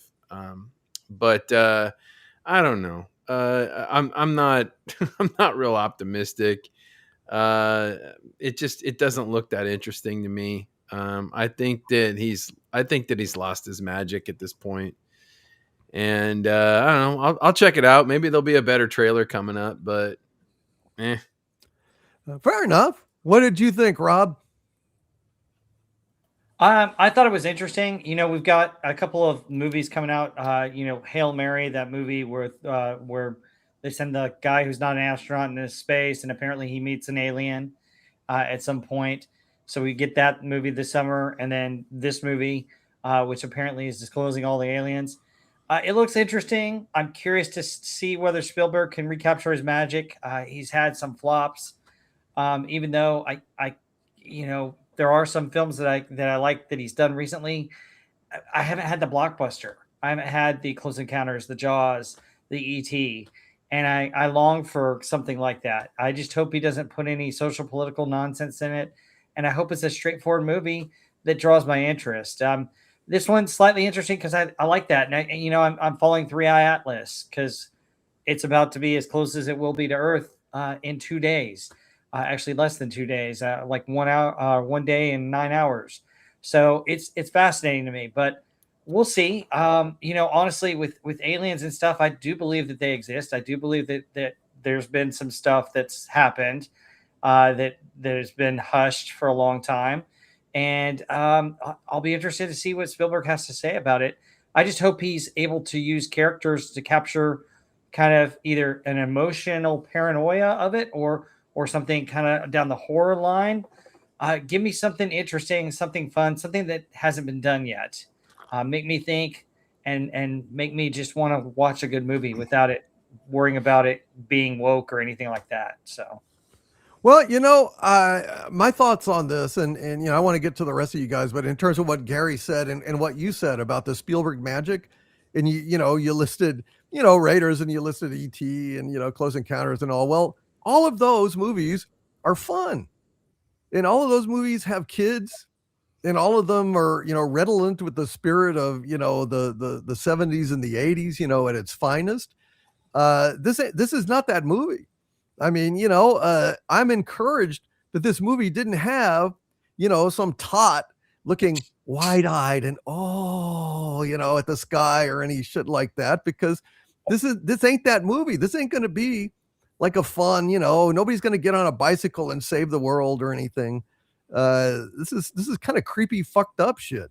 It's much more evocative to me of War of the Worlds, which I really thought that was a damn good movie. I mean, it scared me. It's creepy as fuck, and it was uncompromising, and it was kind of like the dark side of Spielberg.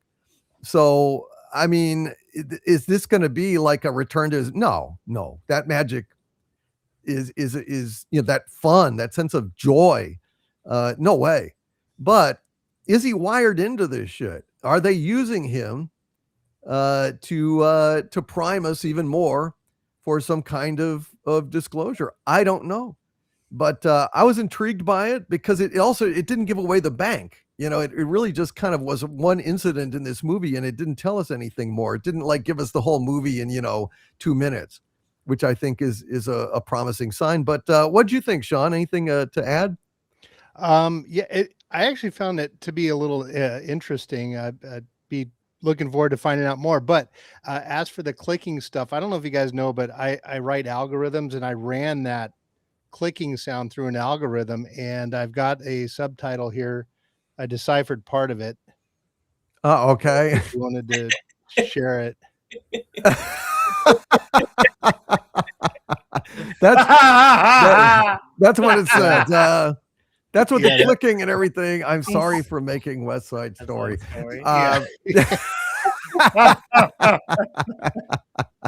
Well, as well you might be, Stephen, as well. You should have asked me, man. I would have told you, don't do it. Don't do it, Steve. It was either that or don't forget to take out the garbage. Or to serve man. Yes, to serve man. It's a book. Man. Oh God. Yeah, it looks okay. I mean, you see the Spielberg, the shots that we're used to seeing. I don't know. We'll have to see. I'm not excited yet, but as for it being like disclosure, is it prepping us for anything? No, I don't think. No, none of that stuff. I don't know, dude. I mean, how much more evidence do you need than like people, in Congress coming forth and talking about these hearings? I agree. I do know there's a big movement about it, but I don't know if they're using Hollywood to do that. That I'm a little unsure of. But TV, I love all Hollywood? the other discussion of everything else. I fall into that. I'll talk about that all day. Heather, what'd you think? Yeah, I love this topic, and I love the concept of the movie. Man, thank God there's not a kid in it. Jeez. Right.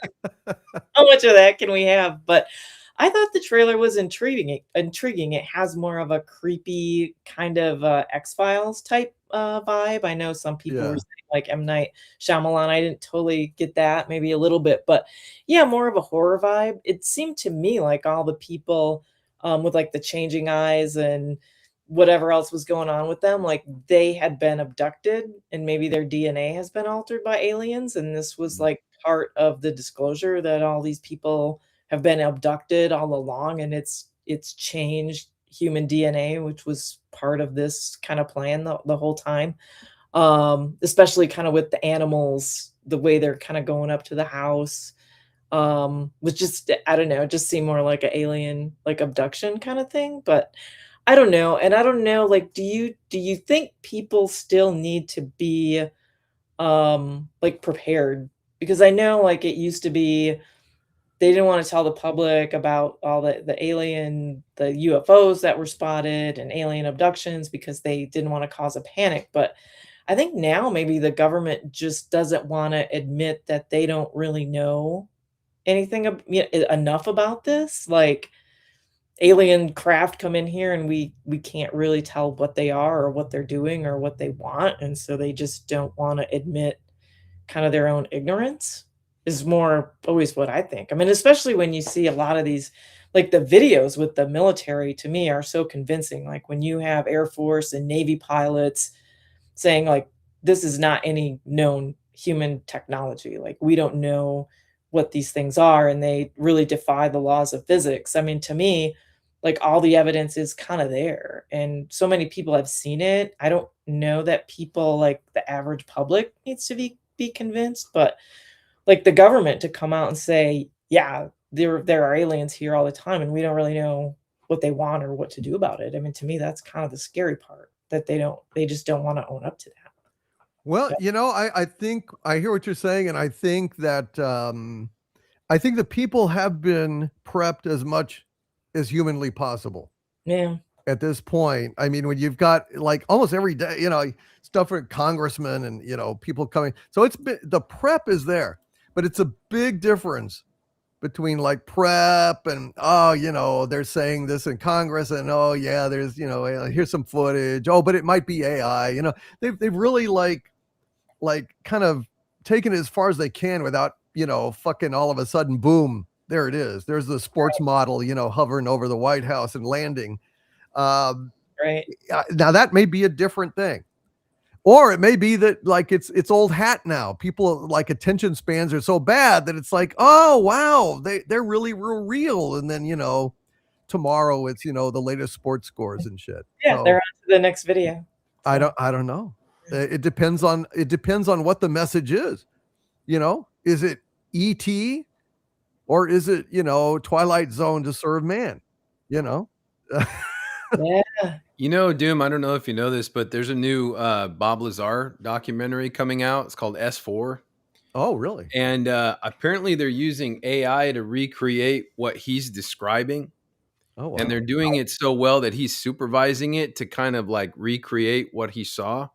Wow. So that's going to be the most accurate way for us to visualize what he saw, because I guess he's approving it. Mm-hmm. I saw the trailer for it and it looked fascinating. It looked really fascinating. Like he'll go to lengths of describing what he saw and what he worked with and what he was doing. And they're using AI to recreate it. They'll have him watch it. And then he'll say like, no, it was more like this or that. I mean, he's even like getting the lighting and the rooms right, all that stuff. So that to me seems a little bit more interesting than what this trailer provided. Yeah. No, well, I think I'm interested. I like creepy shit like this. I always like this kind of stuff that's a little more subdued. But what interests me more like is all the talk about the timing of it. And, I mean, I don't find it a reach that the government would coordinate with Hollywood or whatever to, deliver certain messages. I don't think that's far-fetched at all.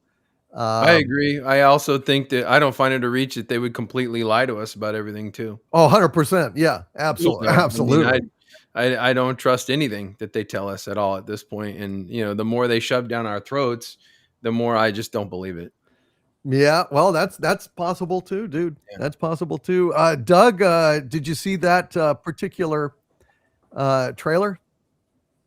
Yeah, I did. And the first thing that came to mind was right. Me too. That's what I thought. Yeah. So Bobby McFerrin. Yes. No, it was. Don't worry, be happy. The alien of. No. It was, again, I'm sorry I did West Side Story, but okay.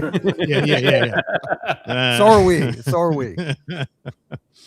But yeah, I'm fascinated by the concept, and the trailer's all right. And I mean that legitimately. It's got the necessary creepiness to it. No, what is it? And that sort of thing. My guess is, just looking at it, this is about that there's alien hybrids living among us. They don't even realize it, but then the aliens activate them, and well, the cat's out of the bag, and that kind of thing. As far as this is in conjunction because we're really going to get a Discovery Day and that sort of thing. Well, I mean, I suppose possibly it's both. In that it's a marketing gimmick onto that, because that's the interest in the concept, to go see the movie even more so. It's like the Blair Witch marketing campaign was far more successful than the film itself as far as presentation goes, Yeah. But in this case, it would be something akin to that. Sure, I mean, it's like Steven Spielberg is unaware that he is being used, but he's always been in on this. He's a true believer in it, and that sort of thing. And maybe it's good. A lot of films, yeah, you can just have the flying saucer over the White House, or you can try to really push it to the limits of what alien life could actually appear to be.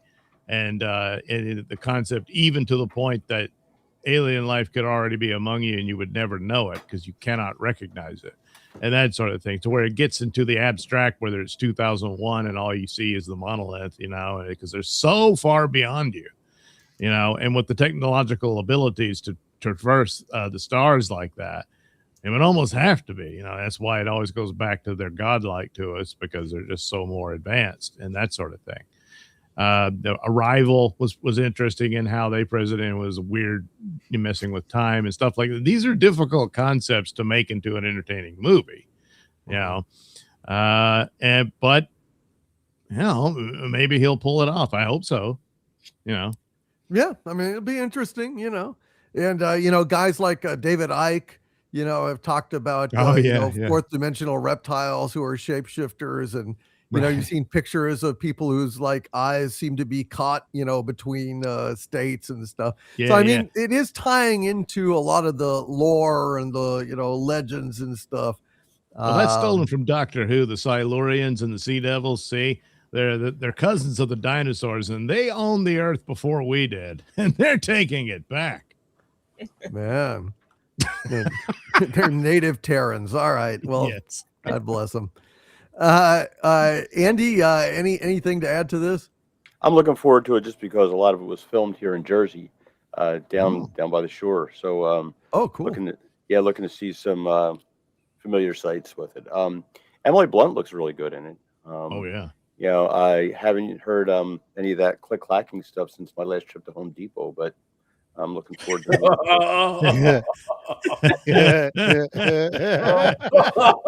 I don't know, man.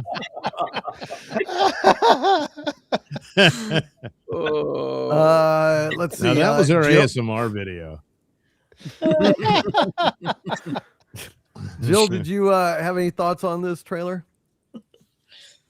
Yeah, I saw it. It does look sufficiently creepy, but I don't know. When you make it with Steven Spielberg, it's hard not to wonder, is this part of the Encounters universe, the Close Encounters? I don't know. And there you go. Rob signaling.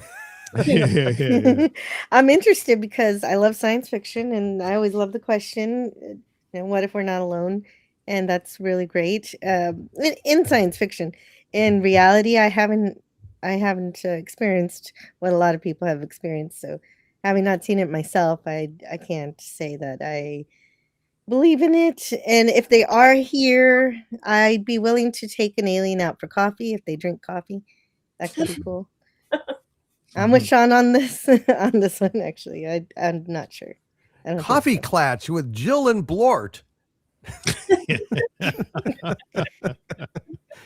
I'd watch that. Sure, I'd watch that. Okay, well, so coffee, is it a coffee date? Aliens out there, let us know. All right, well, I guess before we get into the really sad stuff, we should talk about this Lanterns TV show. Known that this was going to be woke as fuck from the start, because the clown's working on it. Isn't it Tom King? Isn't he like working on this show? Or... Yes, and then Damon Lindelof, who is a absolute ass clown, that did Lost, and Wokeman, and then Tom King is. I mean, yeah. I mean, you share my skepticism on this, Doug. Yes, especially after Wokeman. I mean, the idea that they would give him the reins to anything, but certainly a DC property after that, is incredible. Yeah, it is. And apparently some of the people said they've seen some of the episodes are comparing it to that. And I'm like, oh my God. Yes. It's going to be god awful. Now, the latest rumors, and this is kind of funny because it really, I mean, So apparently, it's Hal Jordan, and then he was the original, Green Lantern, and then who is the John Stewart is the other character, right? Who is of color? Okay, yeah. And instead of having 2 Green Lanterns, it says lanterns, but the rumor is that it's a lantern because there's only one ring. Yeah, they have to share one ring. and then what they're going to do is they're going to kill off Hal Jordan. Yes. Echoing the Eddie Murphy song on Saturday Night Live that we will not even say the title of, because then we'll get like instantly whacked by YouTube, but it was a Jamaican type of song. And so white Hal Jordan will pass, and John Stewart will then take the ring. This thing is going. And some people have said, "Oh, it's to save money on special effects." Are you kidding me? Come on. That's what the article actually said. Yes. That's right. Yeah, they actually said that, folks. They said, I think it was Forbes. It's not like some crappy like comic book news thing. It was a legitimate article, legitimate. But yeah, save on special effects. They just made one ring. Is there a chair? Is there a chair in the corner for the guy waiting to use the ring?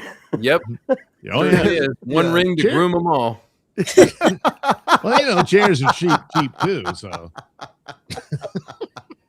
one ring to groom them all. Yeah. This is just god awful. I mean, it was the minute I heard Lindelof and King, that was it.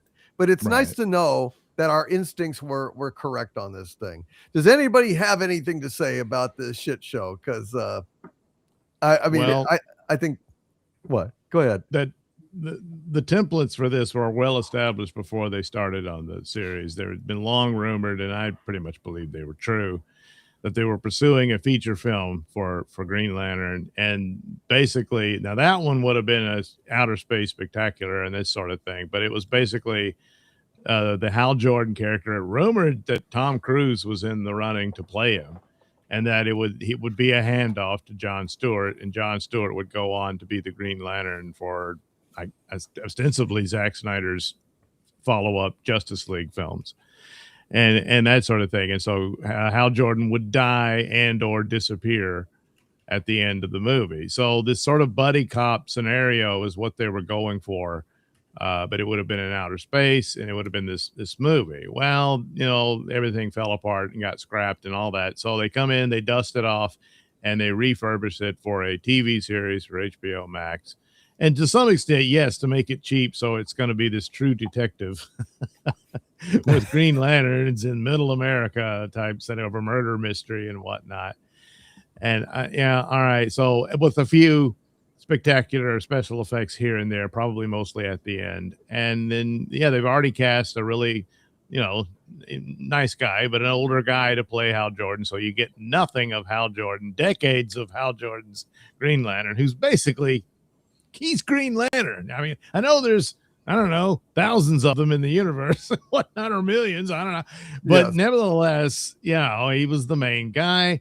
There was one before him, but they changed it all in the late 50s and the early 60s, and it became Hal Jordan. Now, Alan Scott being the original one. Apparently, another rumor is that he's the murder victim in this town. And since they retroactively recently made Alan Scott gay after decades of not being gay and having fathered 2 children, he's suddenly gay. So it'll be that it's a homophobic attack on him, and they're investigating the death of a Green Lantern.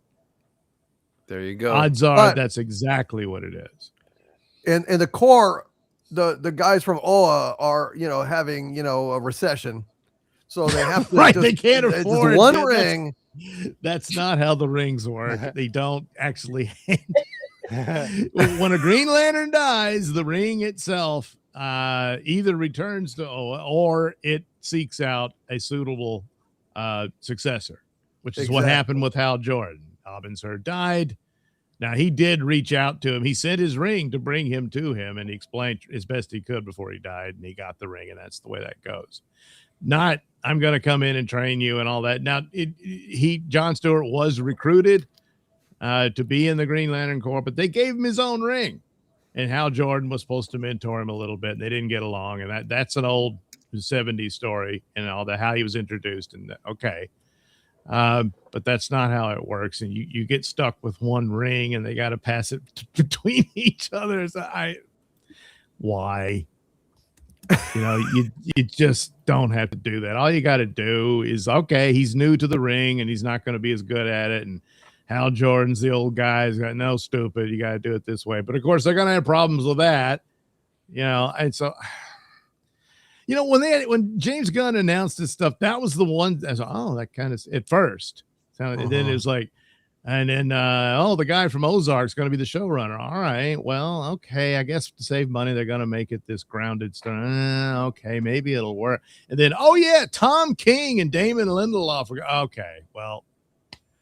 I'll abandon all hope. That's that. Yep.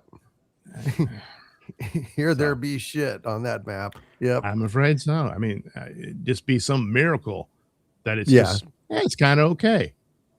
There's no hope. Anyone else? Go ahead. I heard they were in the middle of casting the little guys from OA, but then Peter Dinklage objected, so they stopped. They might have. Anyone else, a Green Lantern aficionado, have anything to say about this, or just likes quality entertainment? This looks like it's doomed entirely. Yeah, and it's a direct sequel into the James Gunn Superman, right? No, I don't. Another orgy. I heard that. Isn't what's his name playing Guy Gardner? Nathan Fillion. Oh yeah. He's in it. Yeah. So and Gunn's attached to it. So it, I look at these pictures of Gunn. He looks like Rachel Maddow with gray hair. I'm done with this, man. I'm done with these guys making this garbage. It's not looking good. No, this doesn't look good. The Supergirl thing doesn't look good. This is really bad. This looks really, really bad. Rough. It doesn't look bad to me either. I'm not an expert, but it looks like they're going to divide people politically once again. And what's the point in just making it if it's just going to be like a police procedural? And so what's the point of connecting it to comic book movies in general? Yeah. I think it's a fucking shame. It's a fucking shame. So yeah, no hope for Lanterns. Stay away from it. Is my recommendation. Don't even give a chance to, pull another fucking Wokeman, another Lovecraft County. I didn't watch one episode of that shit. It was just so fucking awful. No. So fucking awful. Thank God I didn't even look at the credits. But I mean, it was, it's basically, a Lovecraft story, but, white people are, Cthulhu and, all the monsters are white folks. So, I mean, that was the message. So fuck that. I hate this, racist shit masquerading as virtue. It's just more racism. I mean, Jordan Peele's, fucking Twilight Zone. Good God, the first episode, that was the last, the first and the last. That was it. I gave it a shot. It was so fucking awful and offensive. Yeah, that was. That was awful. It only got worse, especially the Nightmare at 10,000 Feet. Yeah. Oh my God. Remake. That was just atrocious. Who was on the wing? Ronald Reagan or something? Yeah. Richard Simmons. I'm trying to think of the whitest guy possible on the wing of the plane. I don't know. There's a white man on the wing. I'm tired of these motherfucking white men on this motherfucking plane. Well, also speaking of the DC universe, that Supergirl trailer also dropped as well. If we want to mention that briefly, that was awful. Yeah. Didn't we already talk about it last week? I don't know if we talked about. I don't think we talked about it last week, but you did a video on it. So folks, check out the video on it. Jesus Christ, we didn't even talk. Really? Did we not? Did we not talk I about it wasn't last here, week? so I don't know. I mean, No, I don't think we did. No, we didn't. Wow. Well, I was disappointed. I mean, I was disappointed. I mean, this is bad, folks. It's you know, a drunken Supergirl, you know, partying and when Crypto pissed on Superman's picture in the newspaper, that was it for me. Dude, it's That tells you all you need to know. Yeah, I mean, like, you know, you can say what you want about Helen Slater's movie. It's not the greatest film ever made, but, you know, Helen Slater, I really liked her. I loved that movie when I was a little kid. I loved Superman, and I really liked Helen Slater as Supergirl. I thought she was great. Like I said, the movie's not, you know, it's not the best thing ever, but I enjoyed it. And at least it was somebody positive that a girl could look up to. Right. You know, Right. like you watch this garbage. This is like a TikTok brat, you know, that's like drunk and like that's Supergirl, really? And the dog pisses on Superman's poster. What? Well, Okay. yeah, that was just pointless, you know. It's just- Right. It was pointless. I mean, They thought it anyone that was want- funny, you know. Well, That's why they you know, did it. it would have been funny if the Superman movie had been a triumph. If the Superman movie had been like Christopher Reeve level like success, where you know we had a new Superman and he had a chance to shine. The problem is that he was shit on the whole fucking movie. Yeah. The whole movie, Superman is shit on, and then they turn around and they piss on him in this sequel. And it's like, dude, that's why it isn't good. Okay, we can take a joke, but we took a we took a fucking joke for 2+ hours. Yeah. With the fucking movie. I mean, he never had a chance to shine. You know, when I was trying to make Superman videos at the time, you know, before it came out, and the trailers would come out and everything, and even after the movie came, I could not find a single hero shot of Superman. I couldn't find one fucking shot that said, you know what, this is the Man of Steel, you know, hands on the hips, you know, light coming from behind him, you know, breaking chains, you know, those heroic Superman shots from covers. I couldn't find one heroic pose unabashedly to put on, you know, splash screens and stuff. And that's a fucking, that's a problem right there. That's a big fucking problem. And now you've got this trailer. You know, the only hope that I had in my review of it is, okay, Lobo is going to be in there. And you know, there is a universe where it's conceivable that having an intergalactic like joyride with Lobo and a drunk Supergirl could be so fucking funny that it would like return to, you know, Gunn's kind of wheelhouse of, you know, Guardian of the Galaxy kind of, you know, hijinks. It could be a rollicking adventure. If it was really funny, then maybe it would overcome these problems. But the trailer itself alienated me. I was disgusted at the disrespect to Superman, who already was disrespected in his own movie. I mean, what else do you call it when Superman's like, you know, crying at the bottom of his cell, helpless, while he watches Lex Luthor execute a nice innocent guy who just helped him out of a crater? I mean, is this a Superman movie? No, fuck no. So yeah, adding insult to injury or vice versa, I don't know, but that right there. Yeah. So who else wants to chime in on this? Because Well, go ahead. Okay. Go ahead, Rob. Oh, either way. Yeah, I mean, I saw it and then I sent it to all you guys, and I just was appalled. I just was like a drunk Supergirl, and then you get this other exposition. Oh, what was it like for Krypton to blow up? And she's like, you know, she kind of explains it, and shouldn't that also affect you another way? Shouldn't that affect you in a way where you want to do something positive as well? I mean, I can understand being depressed, but, you know, taking it all out on everything else by just falling and becoming a total drunk. You actually find your cousin and, oh, there's another Kryptonian, you know, and then she bashes on Superman again by saying, oh, he tries to see the good in people. I see the reality. I don't know. It screamed extremism and extreme. And the other aspect of it is that it just felt really dark tones, really dark stuff. It didn't feel fun. I couldn't compare it to Guardians of the Galaxy or anything, and I didn't like the way they shit on Superman. I mean, it reinforced my thoughts that Gunn isn't the guy to bring this franchise, of movies to life. It reinforces that Gunn is best with an ensemble, unusual type of cast that he can be creative with, and that he can do his own thing with, and that's what makes that's what made some of his other stuff, Creature Commandos and the first season of Peacemaker, so good, because he could kind of create these characters and do his own thing with it and have his own brand.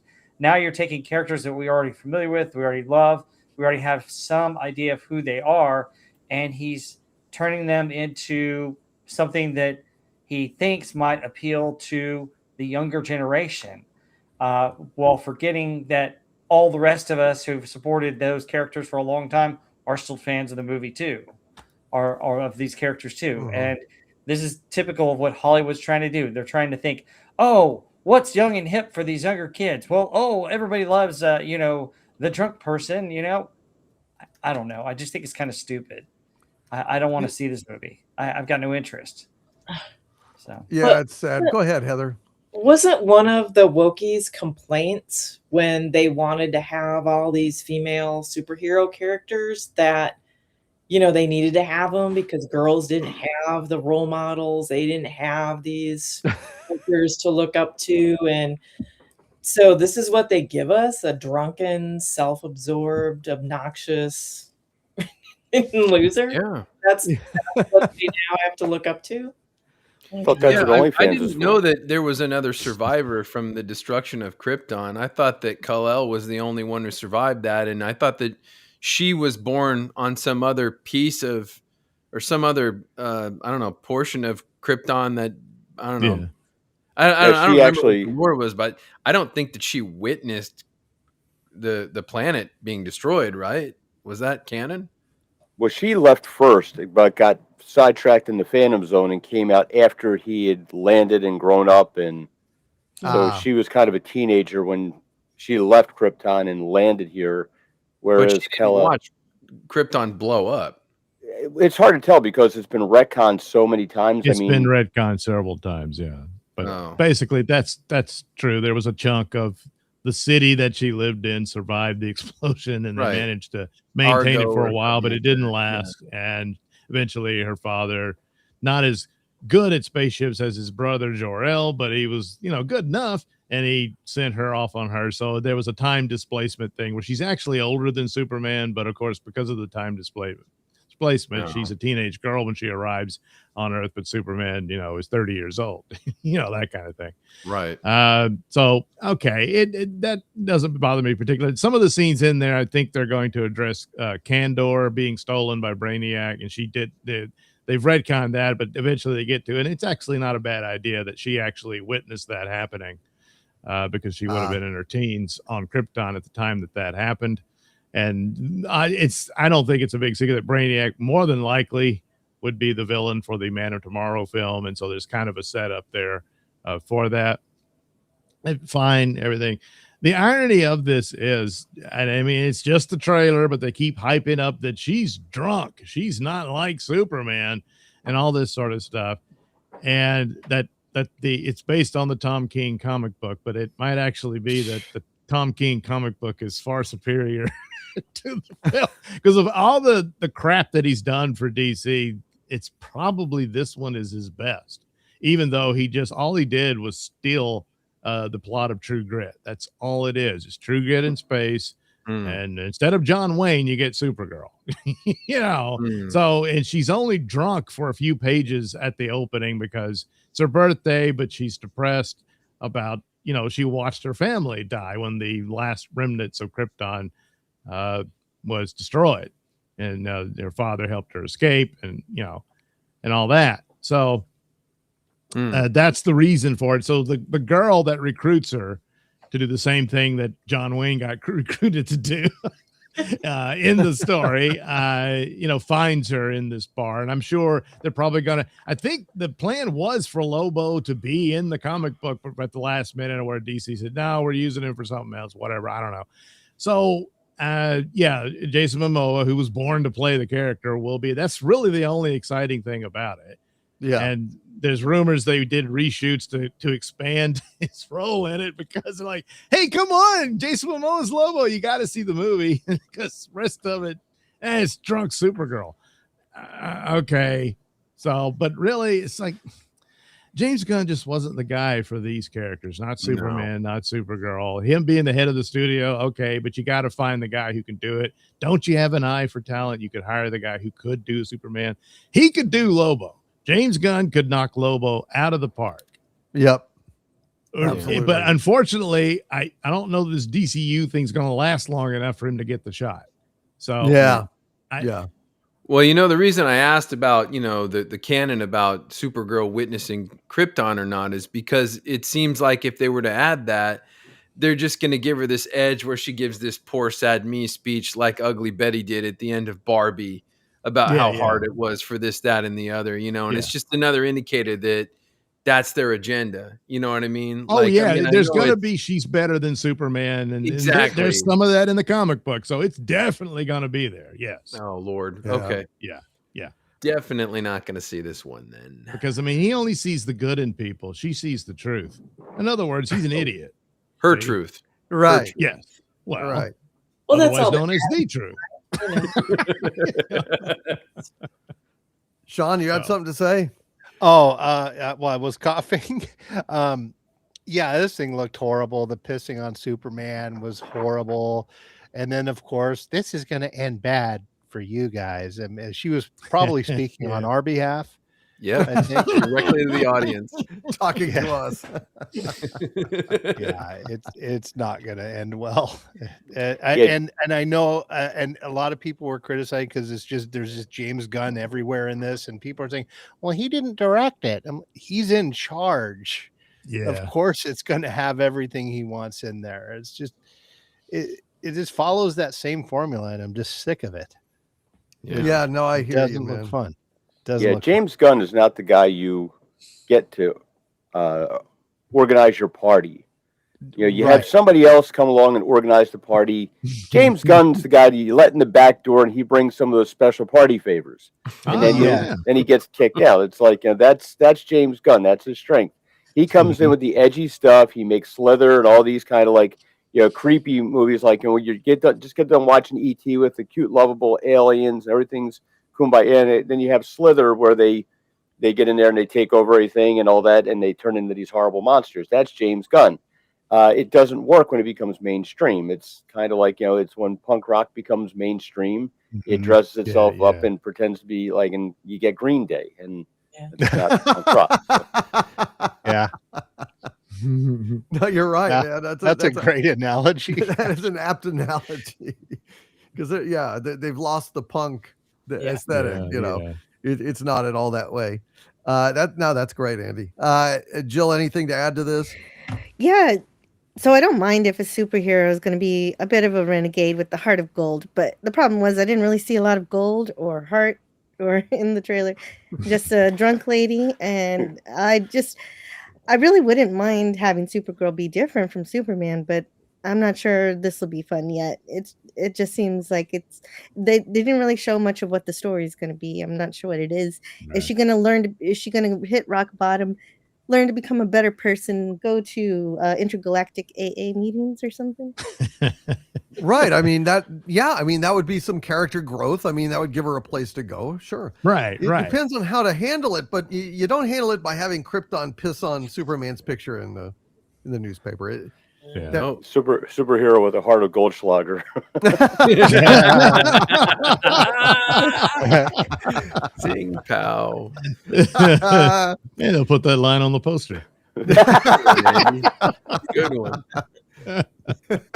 Yeah, I know what they're thinking is like, they want to differentiate her from Superman, but there's enough of her story there that she knows more about Krypton than he does. She grew up there and that kind of thing, and you can understand there's some darkness there for what she's been through. Plus, the Earth is very, very alien to her. It's not to Superman. So there's possibilities there, but a lot of this is like, oh, she's too sweet and innocent and whatnot. And that just speaks to laziness on the part of their writing and whatnot, that they're just like, oh, well, let's just turn her into a bitch, a drunken, idiot, Right. and that kind of thing, and go, it's lazy. Right. Well, that's really the thing is. about creating a character. When you show them, if you want to show a real dark side to them, you got to show this really bright side to them as well, so that you have a further path to fall. But again, that's creative writing and logic and thinking, and that's not what we're getting here. No, we're getting Supergirl and lanterns. Yep. So yeah, I'm not excited. That's the thing. Well, they allow for her to grow. A lot of that for the past 70 years is like, oh no, that would be seen as, I don't know, some sort of misogyny or something for a female character to be seen to grow, and that she learned something, and that then she becomes this heroic figure. That's hero's journey. That's what it's supposed to be. I guess we should look at the bright side that we're not getting a film adaptation of I Am Not Starfire. Yeah. Oh my God. Yes, that's what we need. Yeah. Yes. Yes, and Shooty Gatwa to be in lanterns. Oh yeah, boy, did they miss it on that. The trifecta. He's got the multicolored ring. Lanterns with a Z. Yes. When Shooty makes a green fist, watch out. I'm just saying. I don't know. I'm just saying. Lord. Pack a punch. That's all I'm saying. Shape of a butt plug. Oh wait, that's the other characters. So let's go ahead and it's time for us to talk about the sad things here, folks. This week we lost Rob Reiner, who, of course, brought us. He was an integral part of All in the Family, which is one of the greatest TV shows ever made. A TV show I loved and still love. Spinal Tap, Stand By Me, and The Princess Bride, for God's sakes. He was. I don't give a shit. About his politics. Everyone in Hollywood is like that. I care about the joy that he gave us, and it broke my heart when I heard about this. And rest in peace, Rob Reiner, and Gil Gerard, Buck Rogers himself, a treasured icon of 70s and 80s. Buck Rogers in the 25th century. That was a hell of a fun show. A lot of us loved it as kids, and so he will always be Buck Rogers to us, and he has unfortunately passed, and it's a tough one for all of us, folks. That's a really tough one for all of us.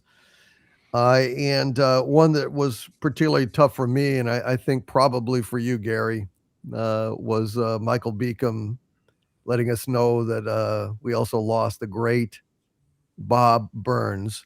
Bob Burns was very much like a Forrest J. Ackerman, a great collector of props and memorabilia. He loved science fiction and fantasy and horror films and literature.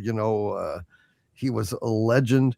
He was a hell of a great guy. I mean, his Halloweens, he would do all sorts of amazing special effects laden things in his house for anyone who wanted to come. He was responsible for so many films, and I think for a while he had the best gorilla suit in Hollywood, and he played gorillas in the Ghostbusters, the cartoon. Yeah. He had Larry Storch. Yeah, with Larry Storch.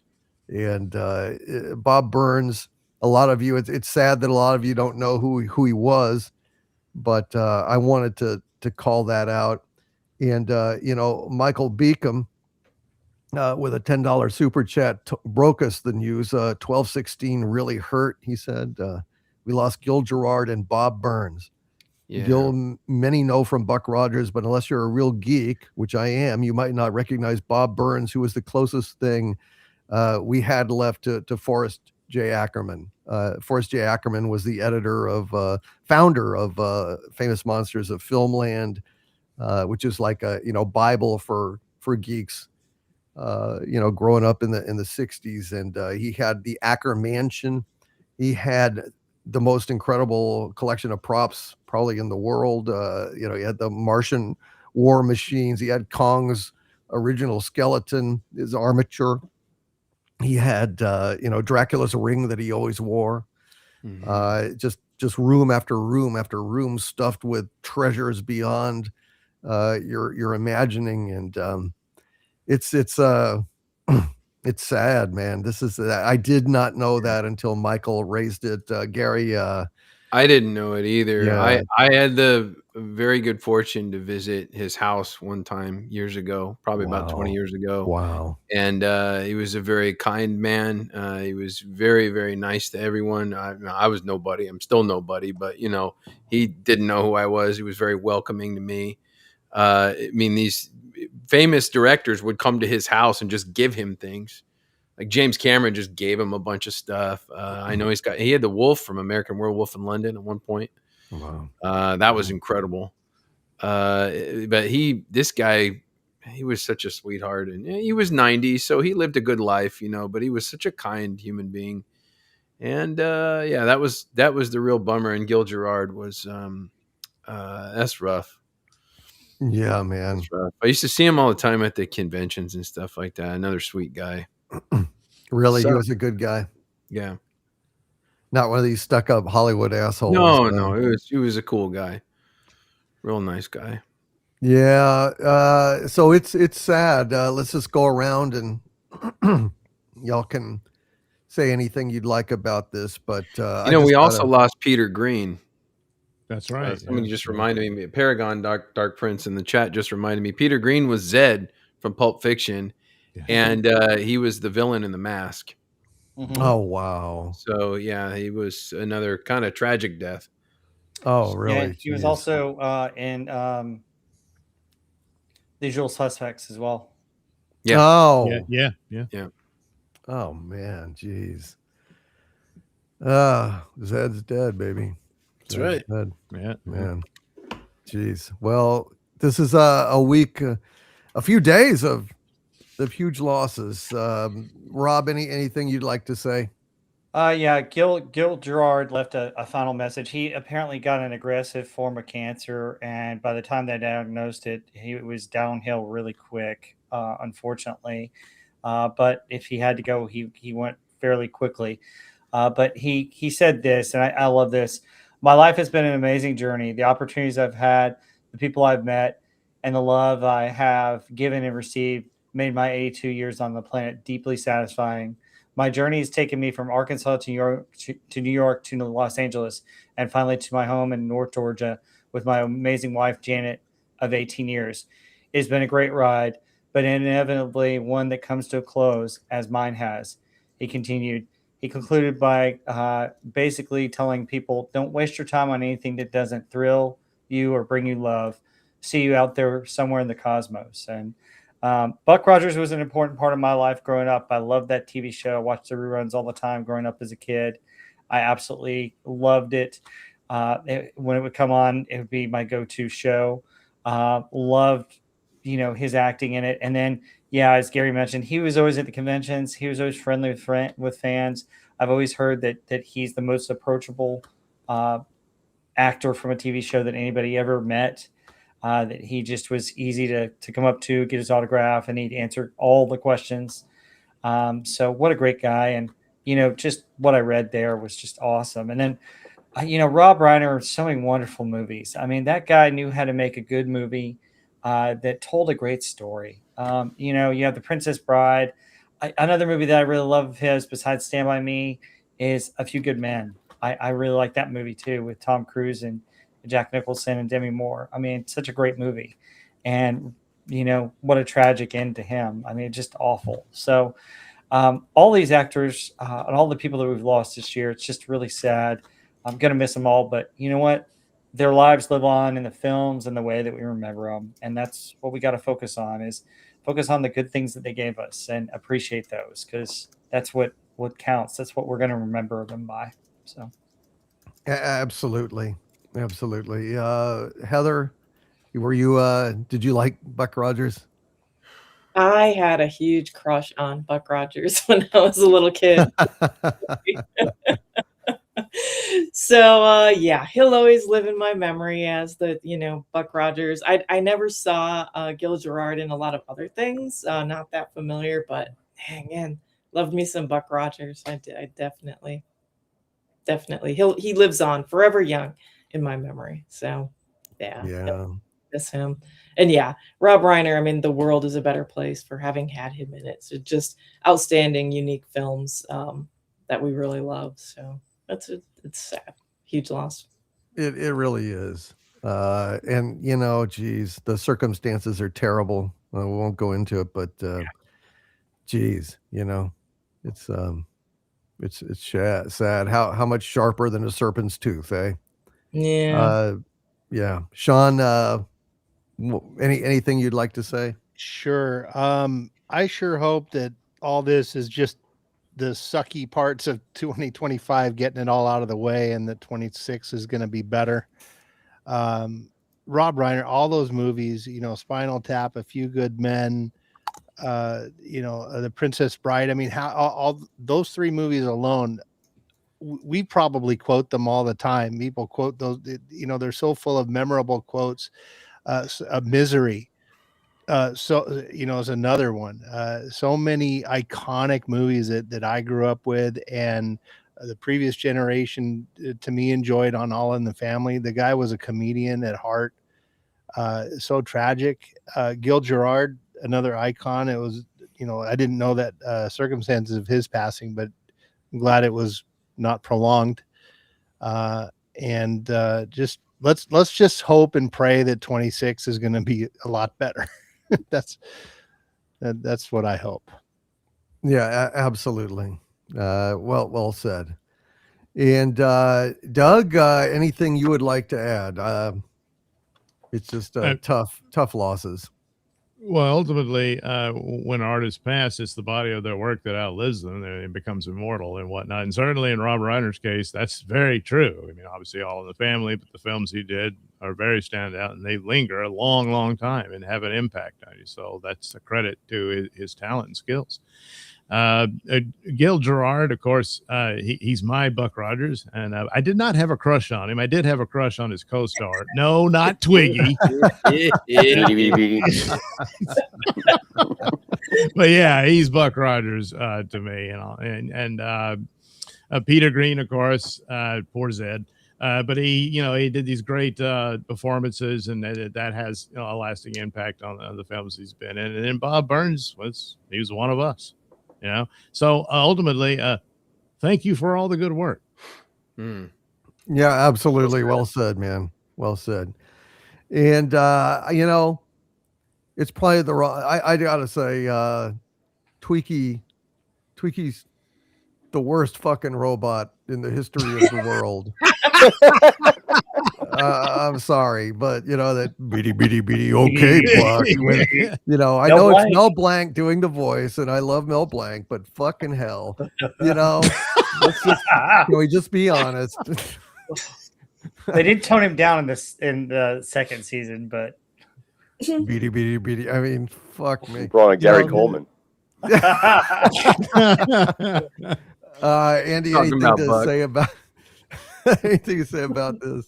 Well, to echo what Doug said, thank God for Buck Rogers and Wilma Deering. I mean, Erin Gray. Wow. She was wow.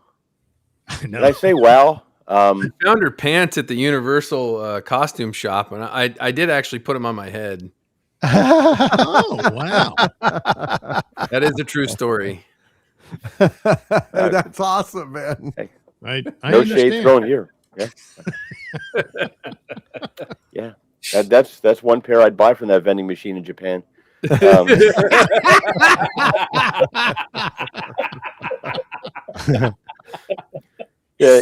it is sad that we're losing all these treasured people. And what's even worse is there's no one coming up behind them.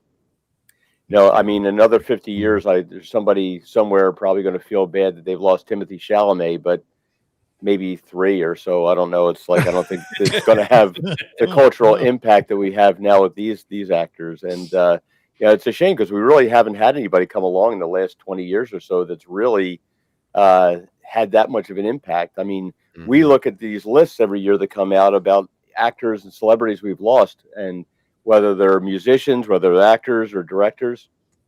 And it's quite an extensive list of people that have done tremendous work. And now, like, you've got, what's her name with the wet ass, thing song. That's going to be your high point of culture at some point. And I think that's why it impacts us so much when we lose these people.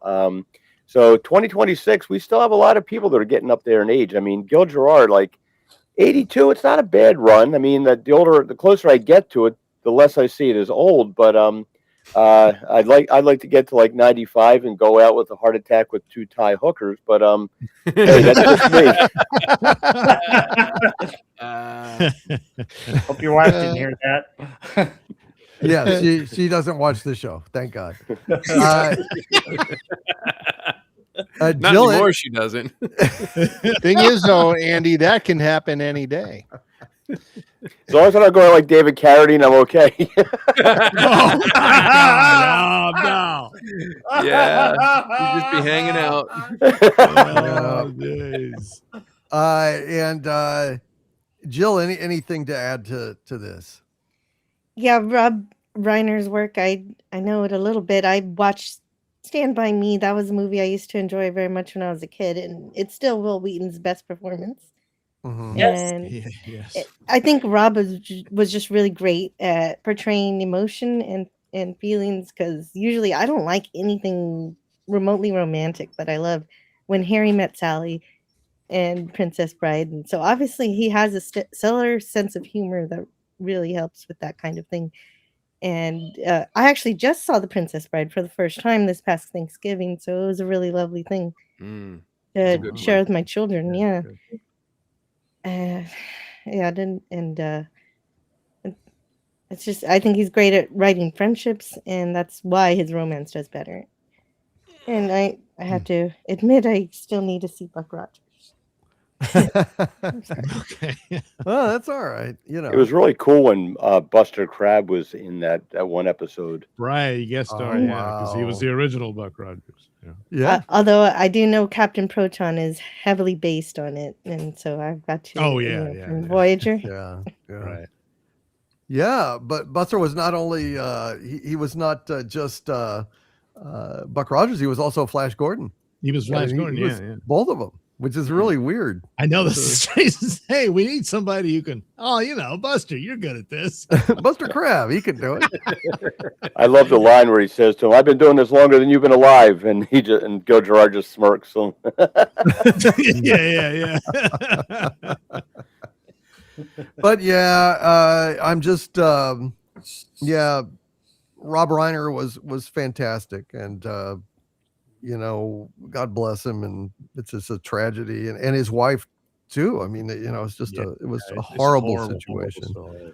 Yeah. Gil Gerard and Bob Burns, God bless Bob Burns and Peter, thanks, man. It's what are you gonna do? What are you gonna do? And Spam Jelly is offended that I don't like Tweaky. Well, we all don't have to like the same thing, Spam Jelly. We all don't have to like the same thing. Look, all I I'm said is Aaron Gray more than Tweaky. Yes, I love Aaron Gray. I love Aaron Gray. We can all agree on that. We can rally around that particular flag and plant it where we will. Oh, yeah. But does the flag look like underwear? Either, say what? I'm not a Tweaky fan either. So okay, well, yeah. Sorry, guys. I don't know what to say. Just we can agree. Spam Jelly says, "Love you, brother." Good. I'm glad. Don't be pissed off at me. I didn't say I wanted anything bad to happen to Tweaky. I just did not particularly care for Tweaky, but that's okay. All right, let's go ahead and read some super chats, and then let's get to this wonderful Christmas movie that we all love.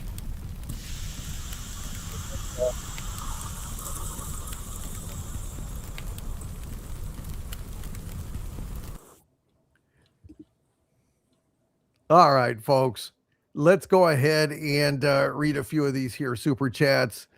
And thank you all for your patience. Old Man Bird with a $9.99 super chat. Hail to you, Old Man Bird. Old Man Bird says, we love discovering new and mysterious things if they give us surprises to explore. Oh, yeah. I mean, we all love that kind of thing, Old Man Bird.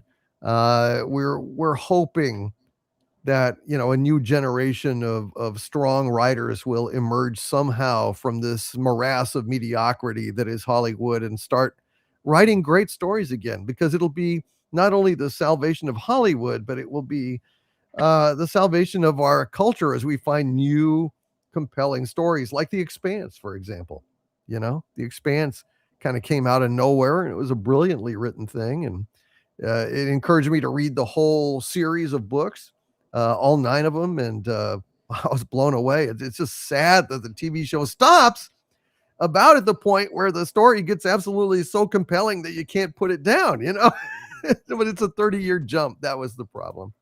I hope they will come back. I hope The Expanse will come back and finish what they started. TMAC Burninator has been a channel member for 54 months now. Hail to you, TMAC Burninator. And he says, Merry Christmas, everyone. He's got a propane light and a doomcock head. And by gosh, who could ask for anything more?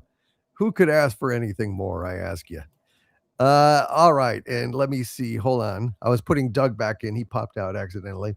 Trevin Lane with a $10 super chat. Hail, Trevin Lane. Trevin says, I feel like the best medium for superhero movies is animated.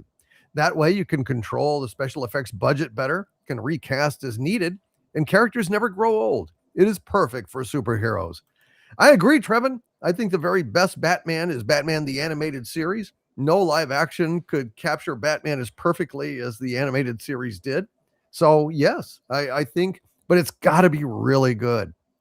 Animation can be a real, you know, Venus flytrap for mediocrity, you know, but something like Batman the Animated Series just shines. It's just a beacon of quality and commitment and beauty, great acting, great backgrounds, great animation. It's just great music. It's just pound for pound the best superhero. Well, shit, it may be the best superhero shit, period. I really, really love it. Michael Beacom with a $5 super chat. Hail to you, Michael Beacom. He says, regarding Rob Reiner, this hurts. He was the guy I held up to Hollywood as the example. Look, you woke bastards. Meathead kept his leftism out of his art. It's true. He did. I mean, he just made great things. And, you know, sure. I mean, you know, he'd mouth off, but that's his right as a U.S. citizen. And, hey, you know, just don't listen to him or tune him out or, you know, blow him off or insult him right back. But what we don't do is discount his genius as a filmmaker and an actor, a director. I mean, Marty DeBurgi, Spinal Tap alone is legend worthy. It is just career defining. And yet he did that kind of thing over and over again. The Princess Bride is a timeless classic. So many great films. So and his portrayal is, you know, Mike Stivic, Meathead on All in the Family. When I grew up, you know, watching All in the Family, reruns of All in the Family, and you know, that episode where Mike and Gloria leave was absolutely heartbreaking to me. To this day, it still brings me to tears, like my family was breaking up. You know, that's how huge an impact All in the Family had. And so, you know, God bless Rob, and may he rest in peace, him and his wife. Thank you, Michael Beacom, for for mentioning these things. Trevin Lane with a $5 super chat. Hail to you, Trevin Lane. He says, speaking of things that are being deleted off streaming, Netflix She-Ra is getting nixed off of Netflix. I think for copyright issues and poor merch sales. Hail to you, Trevin Lane. Well, good riddance to bad She-Ra. Thank you, Trevin Lane. I appreciate it, man. The oops. Okay, it just jumped on me. Hold on a second. Let me get back to where I was. It will just take me a second or two. The Skeptical Panda has been a channel member 31 months at the Dominion level. Hail to you, Skeptical Panda. He says 31 months already. Life comes at you fast, I guess. Yeah.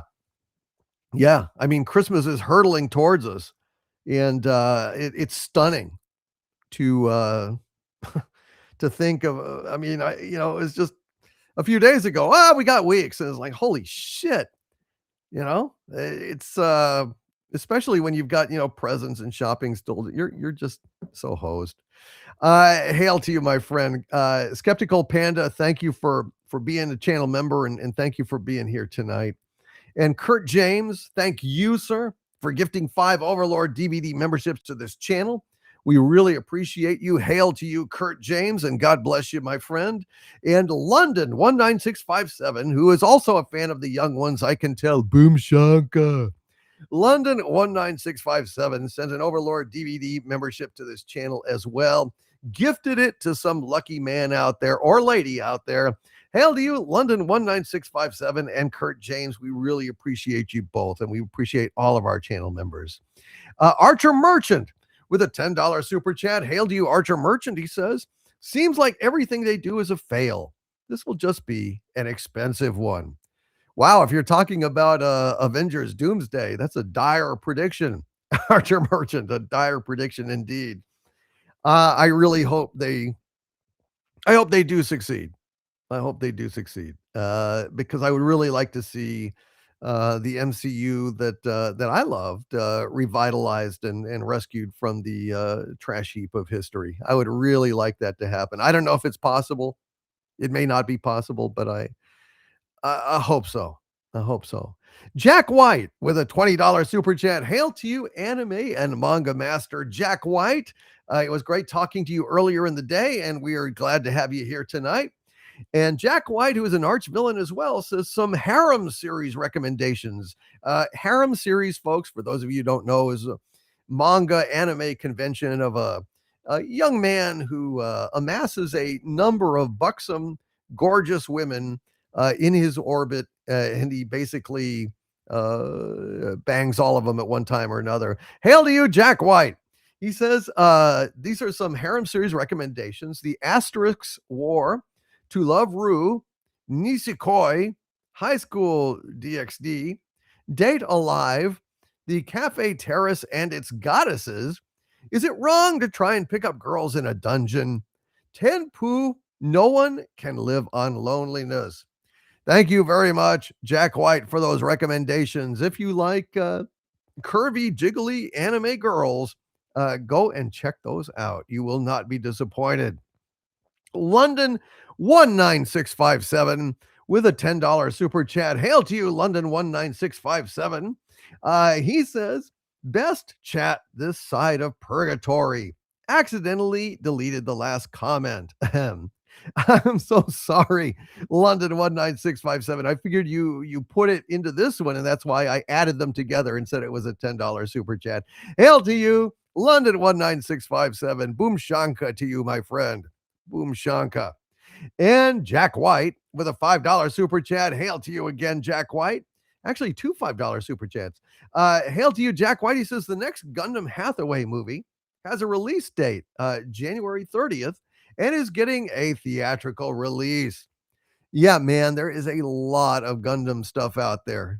Jack has kind of listed a bunch of it for me in the past, and it's a bit daunting to try and get into, man. I got to tell you. But Jack White also adds some dark fantasy series recommendations. Attack on Titan, which I have. I am ready to watch Attack on Titan, although I hear it's very disturbing. And Berserk, which I have the manga of Berserk, Jack. I do not have any anime of it though. They didn't really do a lot. Is the anime as good as the manga? Surely it can't be as explicit as the manga, Jack. I've never asked you that before. How does the anime stack up to the manga of Berserk in terms of, the violence and sex levels? Surely it's got to be a lot more watered down than the manga. Let me know. I'm curious. And Grimlock say, eat your rabbit chicken. It's been a channel member for 63 months at the Dumentite level. Hail to you, Grimlock say, eat your rabbit chicken. He says, they say Close Encounters was based on a true story. You can find information on it. The mission is referred to as the Journey to Planet Serpo. Yes, Grimlock say, eat your rabbit chicken. This is true. They did, and allegedly, I mean, it's true. It's true. It's rumored that they did a human exchange with aliens. Aliens, took humans, a team of these mission astronauts to live on their planet, Serpo. So, well, I don't know their planet. That was the mission, Serpo. Yeah, this is see, all this shit is woven into the fabric of these movies, and that's kind of what makes it so damn interesting. And Grimlock say, eat your rabbit chicken with a $5 super chat. Hail to you, Grimlock. I see you are very well versed in this stuff. Grimlock say, also, I've seen where presidents are no longer allowed to know the full truth after Nixon because he took Gleason to see the bodies. That's interesting. That's interesting. So you think that drew the line? And hail to you, Spam Jelly, out there in the chat. And he says, hail chats, stay angry. Yes, sir. Hail to you, Spam Jelly. And Jack White with a $5 super chat. Hail again, Jack White. Jack says, did any of you see the story about the new Animal Farm movie that's coming out that's pro-commie? Yeah. Not going to go see it. I am not pro-commie, folks. I am just not. And I'm not interested in seeing an Animal Farm, Orwell twisted to make it, pro-commie. So, not really that interesting. All right, let's see. Let's go ahead and get to our movie of the week, our movie that we love. Let's do it.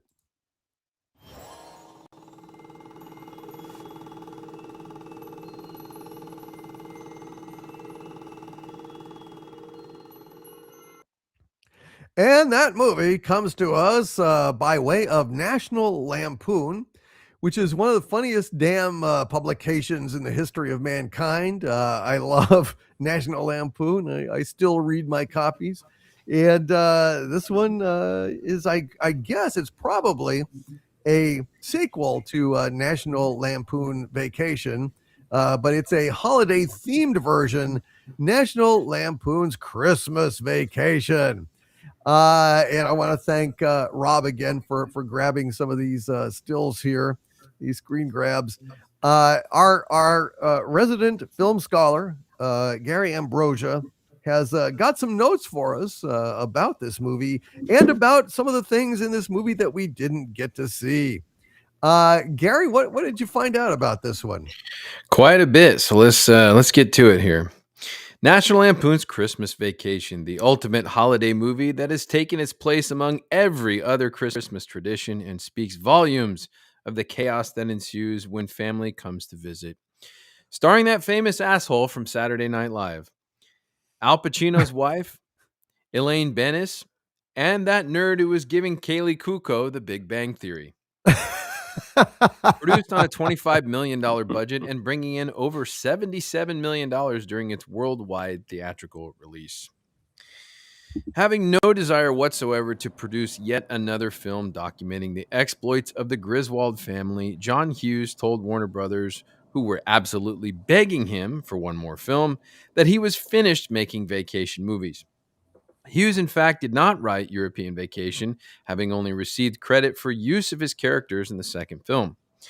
It was only when someone reminded him that he had already written a story in 1980 for the National Lampoon called Christmas 59, a memoir of his own experience of a family Christmas and all the chaos that ensued, which was a follow-up to his previous story, Vacation 58, on which the first film was based, which he adapted scene for scene into the film's final shooting script.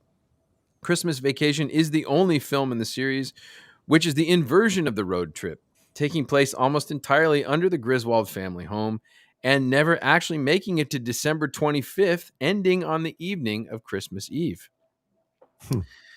Hungry to jump into the director's chair, Goonies and Gremlins writer Chris Columbus was handed the reins by Warner Brothers and given the blessing of John Hughes with the confidence to direct the third installment of the Griswold family misadventures. Columbus began shooting second unit footage in Chicago and describes his first meeting with Chevy Chase as follows. My first meeting with him, I sat down with him, and it was just the two of us. I talked about how I saw the movie, how I wanted to make the movie. He didn't say anything. I went through about a half hour of talking. He didn't say a word. And then he stops and says, and this makes no sense to any human being on the planet, but I'm telling you, I probably never told this story before. 40 minutes into the meeting, he says, wait a second, you're the director? And I said, yeah, I'm directing the film. And he said to me the most surreal, bizarre thing. I still haven't been able to make any sense out of it. He said, oh, I thought you were a drummer. I said, okay, well, let's start talking about the film again. After about 30 seconds, he said, I gotta go. After another dinner meeting with the actor and John Hughes, where he was completely ignored by Chase, Columbus finally quit. He had had enough. Hughes understood and replaced him with Jeremiah Chechik. Chechik was a commercial photographer who, by recommendation of none other than Stanley Kubrick, transitioned into a feature film director with Christmas Vacation. The director's cameo in the film is his photo, which is featured on the cover of People magazine, which Clark's hands are stuck to while trying to read in bed. Not long after, the very upset Chris Columbus received a call from John Hughes with an offer to direct another Christmas movie about a kid left at home over the holiday and having to defend the house from a couple of robbers. And that's the start of Chris Columbus's directing career right there. Lucky break. Yeah, I know. For the wintry December setting in Chicago, the production traveled to Summit County, Colorado. A major problem was that they were shooting in the middle of March. Tons of fake snow had to be brought in to decorate all of the sets, which was painstaking and exhausting for the crew. 10 days later, in true ironic Griswold fashion, a snowstorm dumped 10 feet of snow onto the entire county, which covered all of the locations with so much powder that it took snowcats just to bring the cast and crew onto the sets. With the return of the original cast and ensemble of veteran Hollywood stage act and screen performers, newcomers Juliette Lewis and Johnny Galecki were cast as the new Rusty and Audrey. Juliette Lewis is the daughter of Jeffrey Lewis, veteran character actor and star of many of the Eastwood films, including Every Which Way But Loose and its sequel. Johnny Galecki, long before his famous role in The Big Bang Theory, struggled to play opposite Chevy Chase as Rusty Griswold. He was having a hard time keeping up with the comedic icon, and Chase noticed this. During a break, Chase brought Galecki over to the sets of Harlem Nights and Ghostbusters 2 and introduced him to Red Fox, Eddie Murphy, Richard Pryor, Dan Aykroyd, and Bill Murray, where the comedy legends gave him some lessons in timing and delivery. Although never written in the shooting script, Hughes and Chase intended on the traditional heart-to-heart talk with Rusty that he usually has. Galecki was nervous for the scene and ultimately refused to participate, fearing he would not be able to pull off such a serious moment in such a funny movie. The actor later stated that he regrets robbing the film of that moment that could have continued such a great tradition in the film series. Oh, wow. During the scene where Clark takes his frustrations out on his Santa Claus decoration, Santa got his revenge when, after receiving a severe beating, Chevy's hand was broken. Without breaking character or ruining the take, Chevy began kicking the reindeer while in extreme pain. That is the take used in the movie. The European theatrical release retitled the film to National Lampoon's Winter Holiday. The poster changed Chevy Chase's wardrobe from wearing a Santa suit and covered in Christmas lights to just simply a winter wardrobe and scarf. Chase can be seen on the poster being electrocuted by the television antenna on top of the roof, which makes no sense at all. Europe thought that the removal of Christmas themes from the film would make it more appealing to their audience. This decision backfired, and the film did not do very well in Europe. You see what happens when you take Christmas out of Christmas, folks? It's just not a good idea. Yeah. The one consistent joke in the film series is the inconsistency of the recasting of the Griswold children. In 2012, Old Navy produced a series of Christmas Vacation reunion commercials which featured not only the cast, but also featured both previous Rusty actors, Anthony Michael Hall and Jason Lively, and Dana Barron, the original Audrey. Frank Capra III, grandson of the famous director of It's a Wonderful Life, served as an assistant director on Christmas Vacation. The Griswold house seen in the Christmas 1955 home movies, which Clark is watching in the attic, is located at 4427 Radford Avenue in Studio City and is none other than the Stevens home from Bewitched. A complete reproduction of the home was also built on the Warner Brothers backlot. Wow. Christmas Vacation was only one of two Christmas films released in 1989, the other being Prancer, which also starred Johnny Galecki. During the scene where Uncle Lewis and Aunt Bethany arrive, a minor earthquake occurred and is visible in the final film. You can actually see like the background, the stuff shaking on the walls. I thought that was kind of interesting. Wow. Clark's hilarious 90-second rant was aided by Chevy Chase's fellow actors holding up several cue cards to help him through. He would cleverly glance at the appropriate card at the right moment in order to nail the speech in one running take. After a successful box office run, it is estimated, including home video rentals and sales and recurring holiday streaming, Christmas Vacation has brought in hundreds of millions of dollars for Warner Brothers.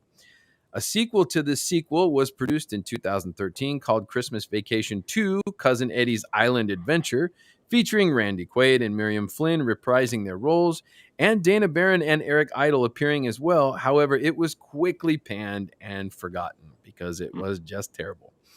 Okay, on to deleted scenes.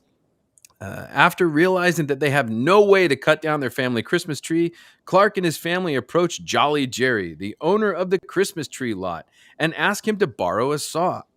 Jolly Jerry, a drunken old redneck in a Santa suit smoking a cigar, points to a sign behind him which reads, "Buyer pays in advance, buyer don't use the ranch as a bathroom, buyer don't cut down more trees than he paid for, buyer provides own damn saw."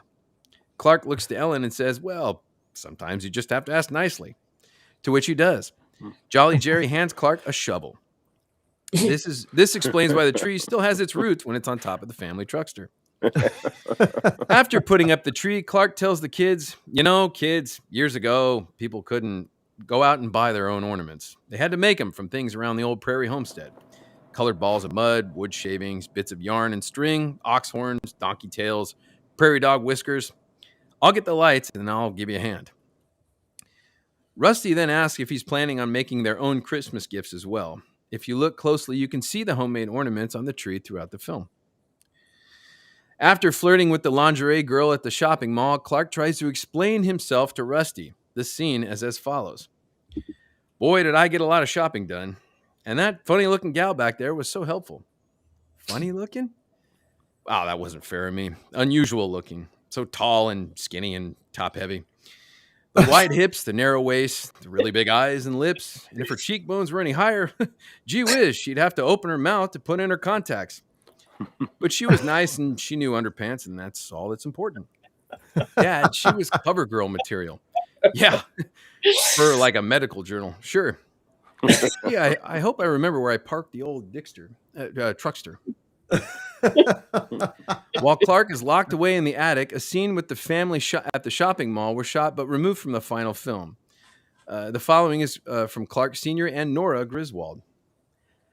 "I don't see anything wrong with getting Rusty an air rifle. That's what he wants." Ellen said no. You heard her. "All right. Clarky had one when he was a boy. And he put out all the windows in the garage and you threw it away. No, I think he'll be just as thrilled with a manicure set. Yeah, you're right. There's nothing more important to a young fella than well-groomed fingernails. The set also includes a nifty toenail clipper. That's a heck of a nice deal, especially in the summer. Another deleted scene between Uncle Lewis and Aunt Bethany after the tree is burned down, and Eddie's son Rocky asks if Santa will be visiting the house. Uncle Lewis responds, "If he's smart, he'll stay well clear of this joint. It's a death trap from stem to stern." That's actually in the trailer. Later on, the squirrel crawls up Aunt Bethany's dress. She itches and grabs at her underwear. "Oh my, I hope somebody got me a girdle. This one's pinching and binding, something terrible." Everyone watches as the squirrel moves around under Bethany's dress. "You can write that son of a bitch off. Nothing goes up there and lives to tell about it." After Clark cuts open the extremely dried out turkey, he discovers something inside the cavity. A can of prepared poultry stuffing unopened. He looks to Eddie. "Ed, did you make the dressing?" "I gotta confess, Clark, it's store-bought. Found it in the RV last night. All you gotta do is pop the top and serve it up." Post-credit scene showing Todd and Margot, the Griswolds' neighbors, finally asleep in bed after the massive explosion which launched Clark's decorations into orbit, and all of the chaos had calmed down. The scene as follows. "It's over, honey. Griswold had his Christmas. Nothing else can happen. It's quiet, peaceful. All is calm. Will you just hold me?" "Of course." He folds her into his arms. "Let's go to sleep and let visions of sugar plums dance in our heads." "I'm so tense." "Sweetheart, if we don't go to sleep, Santa Claus won't come." "You're so cute." Just then, Santa's sleigh, the reindeer, and all the lights from the Griswold house crash through the ceiling in the bedroom. Fade out. That would have been a great scene. That really would have been a great scene. Okay, my final note is actually a joke, and warning, it is very R-rated. What do Cousin Eddie and the OnlyFans record breaker Bonnie Blue have in common? I don't know. I don't know. You'll find them both standing on their porch at Christmas morning telling everyone their shitter was full. Those are the notes and deleted scenes on Christmas Vacation.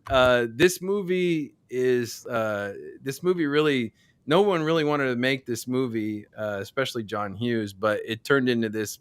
I mean, it's made probably 10 times as much money as any of the other vacation movies made, just because the rewatchability every year. It's a holiday movie. So it's made hundreds of millions of dollars. It's like, it's a staple in everybody's Christmas, everybody that I know. So if you haven't seen it, you're probably not from this planet, but this is a very, very funny movie. And, Chevy Chase, I don't know, that guy's hit and miss. Sometimes he's a real prick to people. Sometimes he's really nice. He took the kid, Johnny Galecki, around and introduced him to Dan Aykroyd, Bill Murray, and Eddie Murphy, and all these comedic legends to help him out. But look how he treated Chris Columbus, man. Yeah. I don't know. Yeah. Anyway, a lot of people hate Chevy Chase, like that work with him. Actors, they really. It probably depends on whether he's sober or not when he meets them. I don't know. That could be the thing. Yeah. Well, I know Gary, that Bill Murray and Chevy Chase got into a fist fight, like when he came back to host Saturday Night Live, and he was treating everyone like he was a big star, and he was a complete asshole to people. Yeah. Right. And all these years, I thought they had a beef, but apparently in 1989, he walked Johnny Galecki over to Ghostbusters, where they were shooting, and they introduced him to Bill Murray. So, wow. Guess they buried the hatchet. I guess so. Well, great notes, Gary. Great dramatic reenactments of missing scenes. Thank you, sir. Appreciate it very much. Well done. And now we go to Santa Rob, who's looking very festive. Hey, Rob, what do you think? How's it going? The new shot glass. So I love this movie. It's one of my favorite Christmas movies, and every year my mom buys me an ornament, and so I've got Christmas Vacation ornament. So oh man, that's great. One. Here's another one where he's kicking the Santa. Here, hang on, there. Good. I love that part. I love when he's getting pissed off and punching the Santa. Of course, That one's good too. Let her rip. It's literally like a rocket that they just shot, you know, like that's what's so funny about that. This is the new one that I just got the other day for this year. Very nice. Him and the That's great. Yeah, this is why I'm Clark Griswold. I put up Christmas decorations every year, and sometimes they're in knots like this. And I Yeah, remember you doing are that as very a kid. Clark Griswold, Rob. I agree. Oh, I am. Yeah. A couple more. Of course, this one I think was the first one I got with him with the squirrel on the back. Squirrel. You know, apparently the squirrel had a heart attack. The first one that they hired. So, yeah, Yeah. like they had a trained squirrel and it had a heart attack, so they had to hire an untrained squirrel, and the thing just ran all over the place. Oh Yeah. God. Oh yeah, hilarious. And then him with the chainsaw. Where are you gonna put a tree that big, Griswold? Bend over and I'll show you. You got a lot of nerve talking to me like that. I wasn't talking to you. Oh, That boy. one's the final one. But yeah, it's Very just nice. it's a great movie. And I heard a couple of things. Like I'd heard that the cast really hated Chevy Chase after doing the movie. Oh, And sure. apparently John Hughes had an Easter Vacation and another vacation movie written, but they decided never to do it because none of the actors wanted to work with him again, just because he was such a Wow. jerk. But Wow. I've also heard a couple of other things about this movie that Beverly D'Angelo in those the last scenes with the Christmas party, they didn't use fake egg. She didn't use fake eggnog. She used real eggnog, and she had like 6 or 7 of them. So she was drunk towards the end of the movie. When you're working with Chevy Chase, you gotta be, man. Yeah, I also heard that she would keep trinkets of, Christmas stuff from her past, growing up and stuff, in her pockets, because she kind of had to play the straight person to keep everything together, and so she would hold on to them and remind her of those times, so that she could play Ellen a little bit more straight laced. And I thought she does a good job in this. I mean, she does a good job in all 3 of them, but she's good in this one. I remember seeing it in the movie theaters too, and we watch it almost every year. It's just great. It's a family tradition. It's a lot of fun, folks. This is what fun movies are about. This is, the movie that you just grab your popcorn and just enjoy and have a good time. And that's what we're missing today. That's what we need to get back to. So I like Beverly D'Angelo's shirt at the end of the movie. Oh yeah. Like it's like glorious. Love it. Mm-hmm. Beverly D'Angelo is fucking hot as shit. Oh, yeah. She really is. She's incredible. She's like beyond MILF. She's in the beneath the valley of the ultra MILF or something. I don't know. Do you like that girl, Clark? How can I like that girl? Yeah. She's ugly. It's line anyway. Nope. Oh, one other thing. My favorite line is when Clark is talking to Eddie. Can I refill your eggnog? Get you something to eat? Drive you out to the middle of nowhere? Leave you for dead? Eddie, if I woke up tomorrow morning with my head sewn to the carpet, I couldn't be more surprised. Chevy Chase is just great at the deadpan humor like that. Yeah, he really is. He's a master of that. Too bad he's such a dickhead, apparently, to work with, but he's a very funny guy. There's no doubt about it. Heather, any thoughts on this movie? Yeah, I mean, I don't care if he's a dick. He's just hilarious. He is so funny. I love a lot of his movies, and this one is just great. And it's hilarious like the entire way through. Like you never stop laughing. It's not like it's occasionally. It's like one thing after another. The lines and the gags and the physical comedy and the dumb stuff. There's subtle stuff. There's just so much in it. Like even like seeing it over and over and over and over and over again, and you know what's coming, and it's still hilarious, which is is rare because sometimes it just kind of wears off after a while. But you still, just like I watched it again for this, and I was just laughing the entire time. It's just so funny. I love like the subtle weird lines, like And he's just so clueless when he tells Clark when he first gets there, he's like, "Now don't go falling in love with the RV because we're taking it with us when we leave next month." Yeah. Like, holy And crap, the spit take. it's just classic. I That's mean, so the funny. squirrel, the weird neighbors, and like the dog chasing the squirrel is so dumb. But the best part is when they open the door and the bitchy neighbors right there. And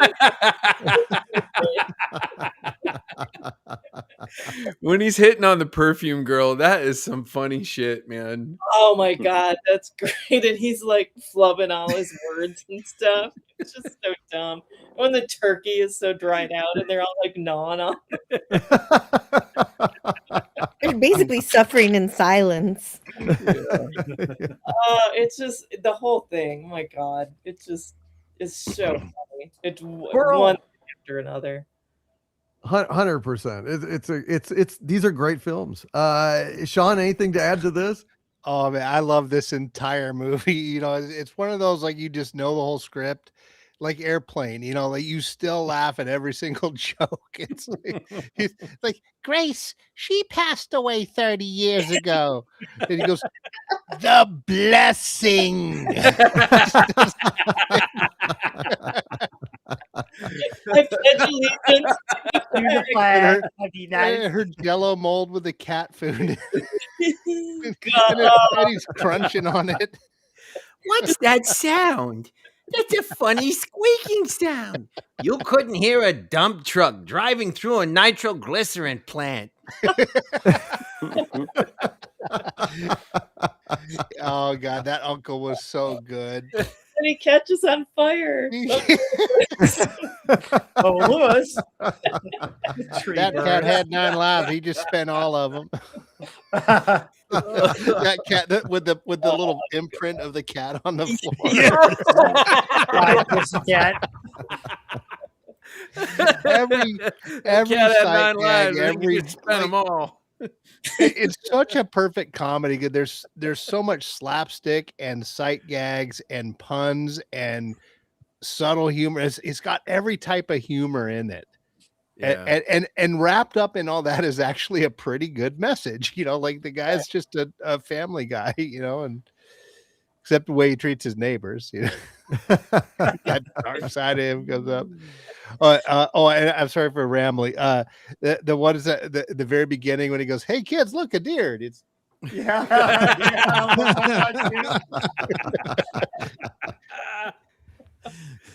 yeah, Oh boy. it's so good. It's fantastic, man. And the real Betty Boop was in it, which is Mhm. super cool. Yeah. May Super Castell. cool. Yeah. And is it true she later reprised Betty Boop for Who Framed Roger Rabbit? Yeah, That that's she was the correct. actual Yeah. voice. It was really Yeah. Betty. I didn't know that. I just figured it was a sound alike. That is so fucking cool. Yeah. And she also played Olive Oil in the early days, I think. Oh, you doggone. That is so damn cool.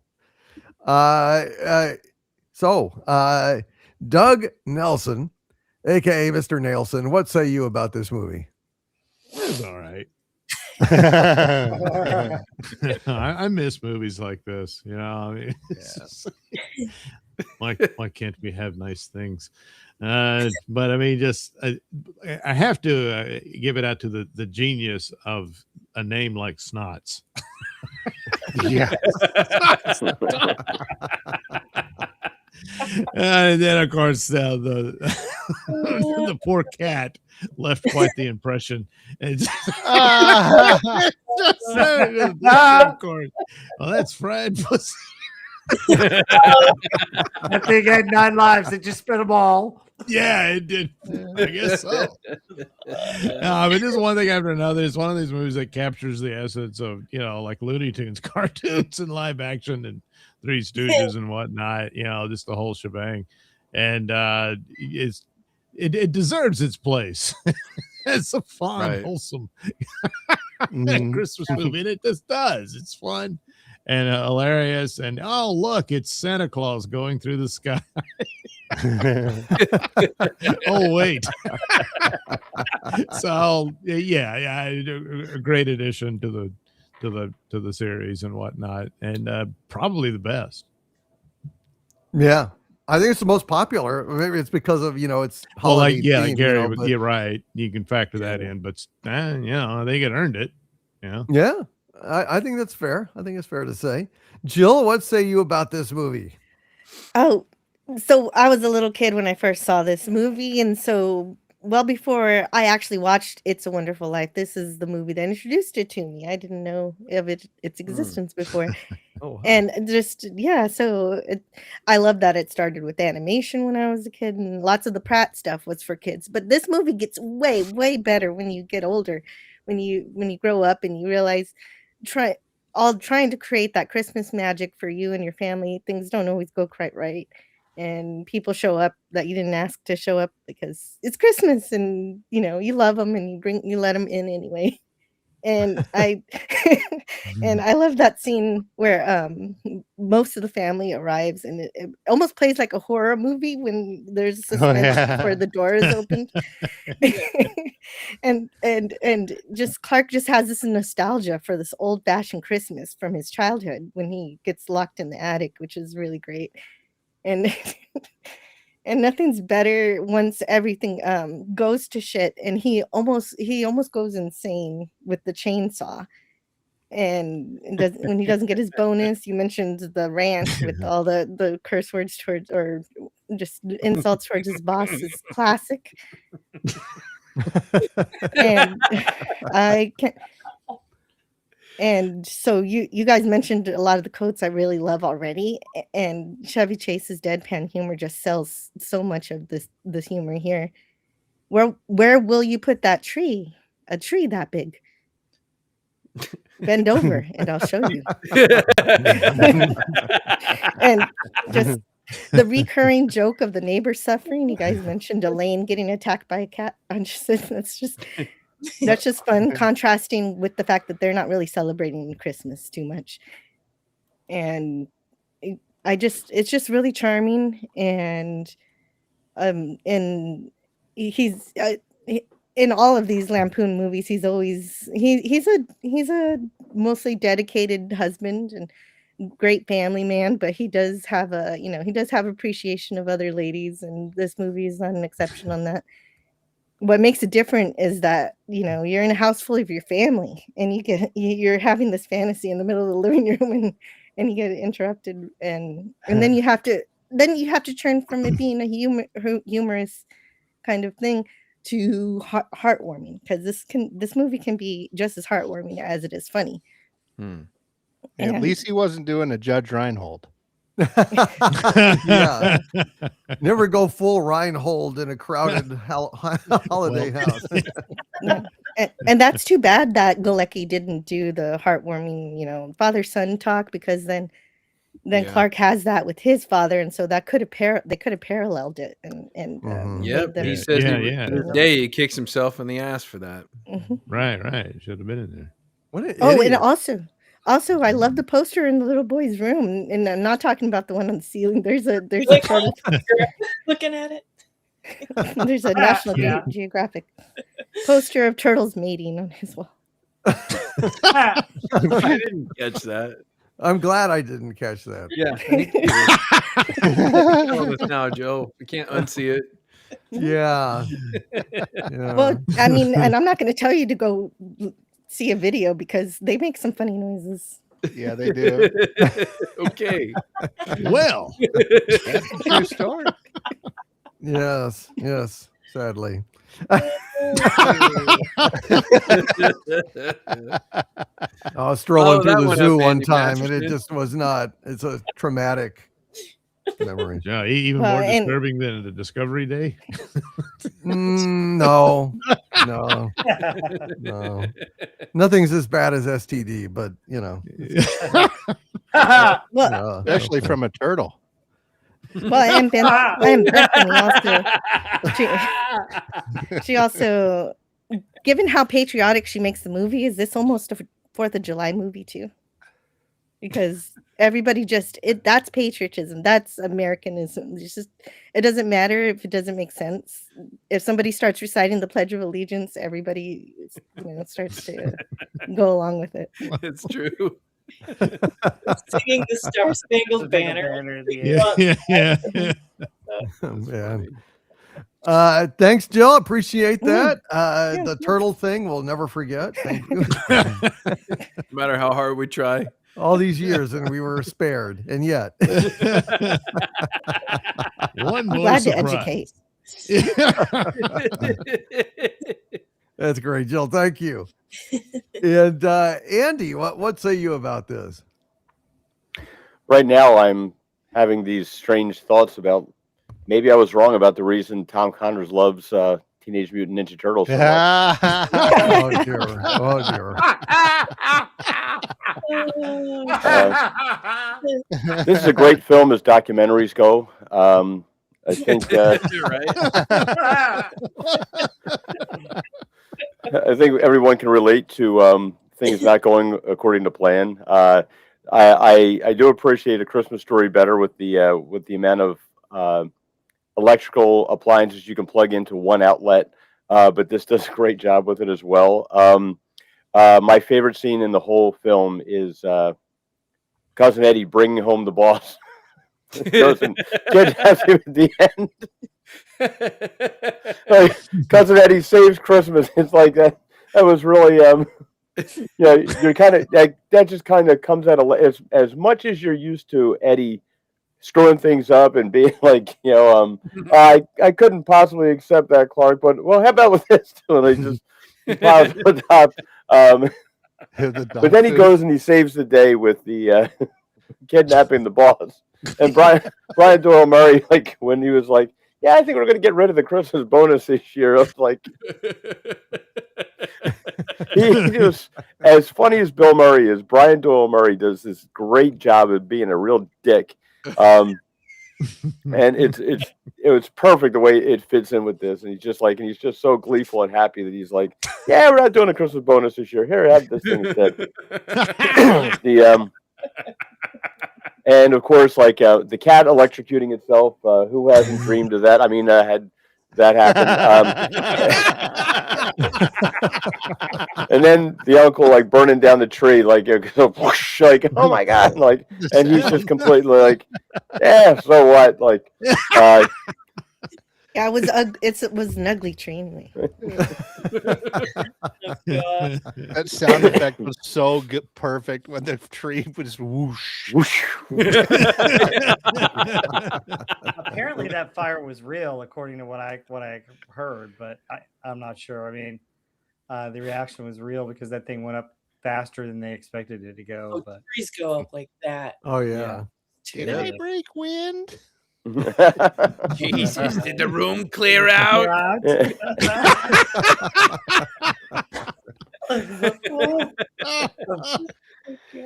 I hope I get old enough to be that uncle. Yeah. A couple more years, Andy, not too long. Where's my cigar? Chris, go get my stogies. There you go. Look at there. There he's all ready to be it. Look at that. There you go. Yeah. Well, anything else to add, Andy? No, that's about it. Everybody's covered pretty much every orifice on this film, and it's great.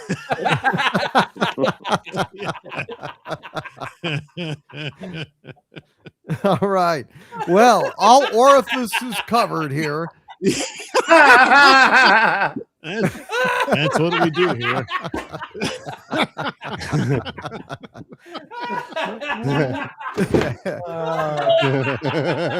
Our job is done. Yes. Ow. Whoops. Oh dear. We have to go to God. Super Chat so nobody else gets hurt. Yeah. Yeah. Poor Gary. All right. Well, let's go ahead and get to the rest of these here super chats before Gary really hurts himself. Super chats, mofo.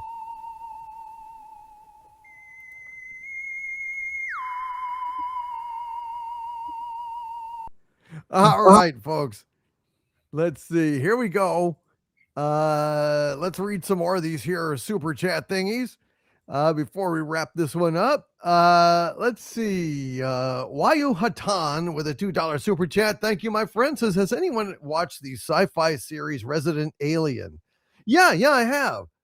You know, it flirts a little bit annoyingly with woke stuff occasionally, but overall, Alan Tudyk is very funny as the alien. It's a good show. I've enjoyed it. If y'all haven't seen it, check it out. Resident Alien. Alien, I won't describe the premise. Just go check it out. Watch the first couple of episodes. If you like it, you'll probably like the series. If you don't, then you'll switch and no harm done. But I think it's pretty good. Descend into Madness with a $2 super chat. Hail to you, Descend into Madness says, did Harvey know he was a white guy? What? Did Harvey know he was a white guy? Well, I guess inside perhaps. I'm somewhat green, but a little bit white too. I'm a little bit country, a little bit rock and roll, like Donnie Marie Osmond, I guess. I don't know what else to say. Hail to you, Descend into Madness. Yeah, I did not know that myself. Well, I don't advertise it. It's just a fact. Yeah. Clint Skinner 007 with a $5 super chat. Hail to you, Clint. He says, breaking news. YouTube has bought the rights to show the Academy Awards.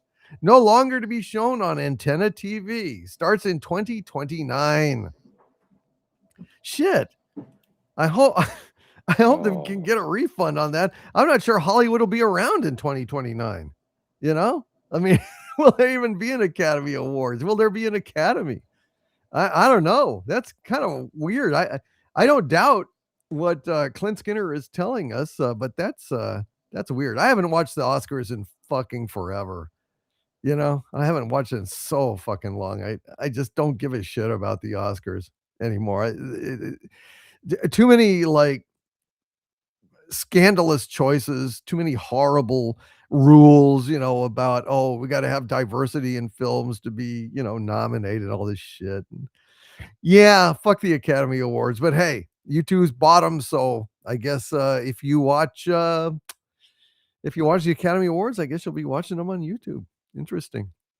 Goku McDuck with a 50 Mexican peso super chat. Thank you. Goku McDuck says, what I tried to say last week is that it was odd my grandmother loved Santa Claus, as she usually did not like movies from the US. Cultural issue. Well, I guess it just has so much goodwill and humor in it that she just couldn't help it. Maybe it transcends language barrier, cultural barrier. It's just one of those universally fun kind of movies. I'm not sure, Goku McDuck. It's interesting. And Descend into Madness. Oh, I gotcha. Descend into Madness is explaining his comment.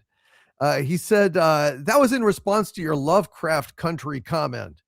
That yes, eldritch abominations in Lovecraft were substituted for, where white people stood in as the monsters in this Lovecraft Country show. And that's why Descend into Madness was saying, did Harvey know he was a white guy?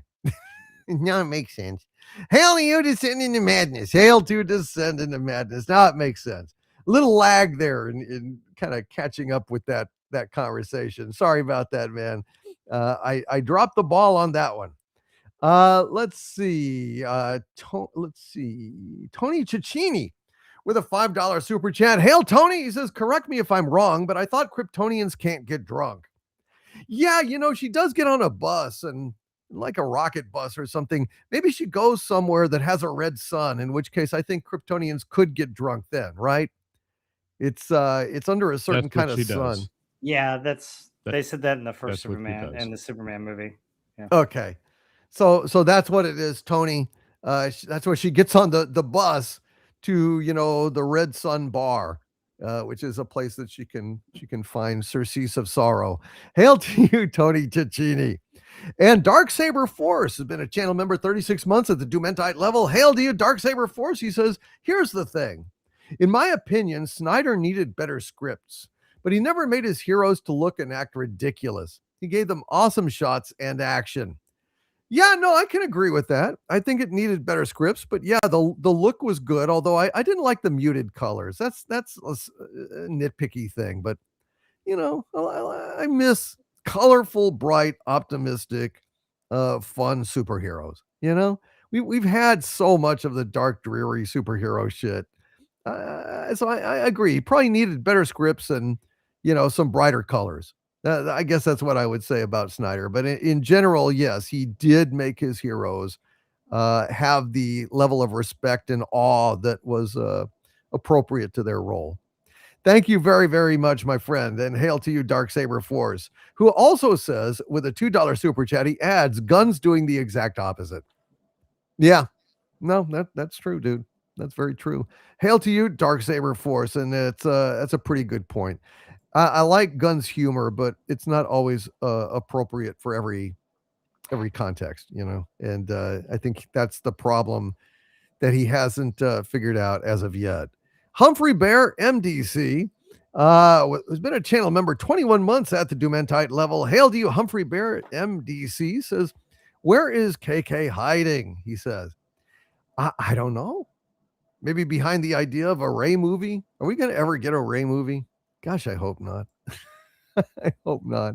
But I wouldn't put it past him. I really don't know. I think Star Wars is so fucked up that I don't know. Mando and Grogu movie has a hell of a lift ahead, and I don't know if they're going to make it. I don't know if they're going to be strong enough. I don't know. I could picture the Rey movie starting where she's using the Force and changing planetary orbits and things. Yeah. Reversing the spin of the Milky Way galaxy to go ahead and, retract The Last Jedi. That would, hey, I'd be impressed if she could do that. Be impressed then. London 19657 has been a channel member 42 months now. Hail to you, London 19657 says Merry Christmas to all. And Merry Christmas to you, London 19657. Thank you very, very much for that support. We really appreciate it, my friend. And producer Jack White with a $2 super chat. Hail to you, Jack White. He says, Harvey, pay your alimony and child support already. I decline to engage along those lines, sir. I decline. Nobody has proven any DNA tests. Murray hasn't pronounced anything on me, so I'll keep my wampum. Thank you very much for your concern, however. Yeah, Harvey's very proud of this.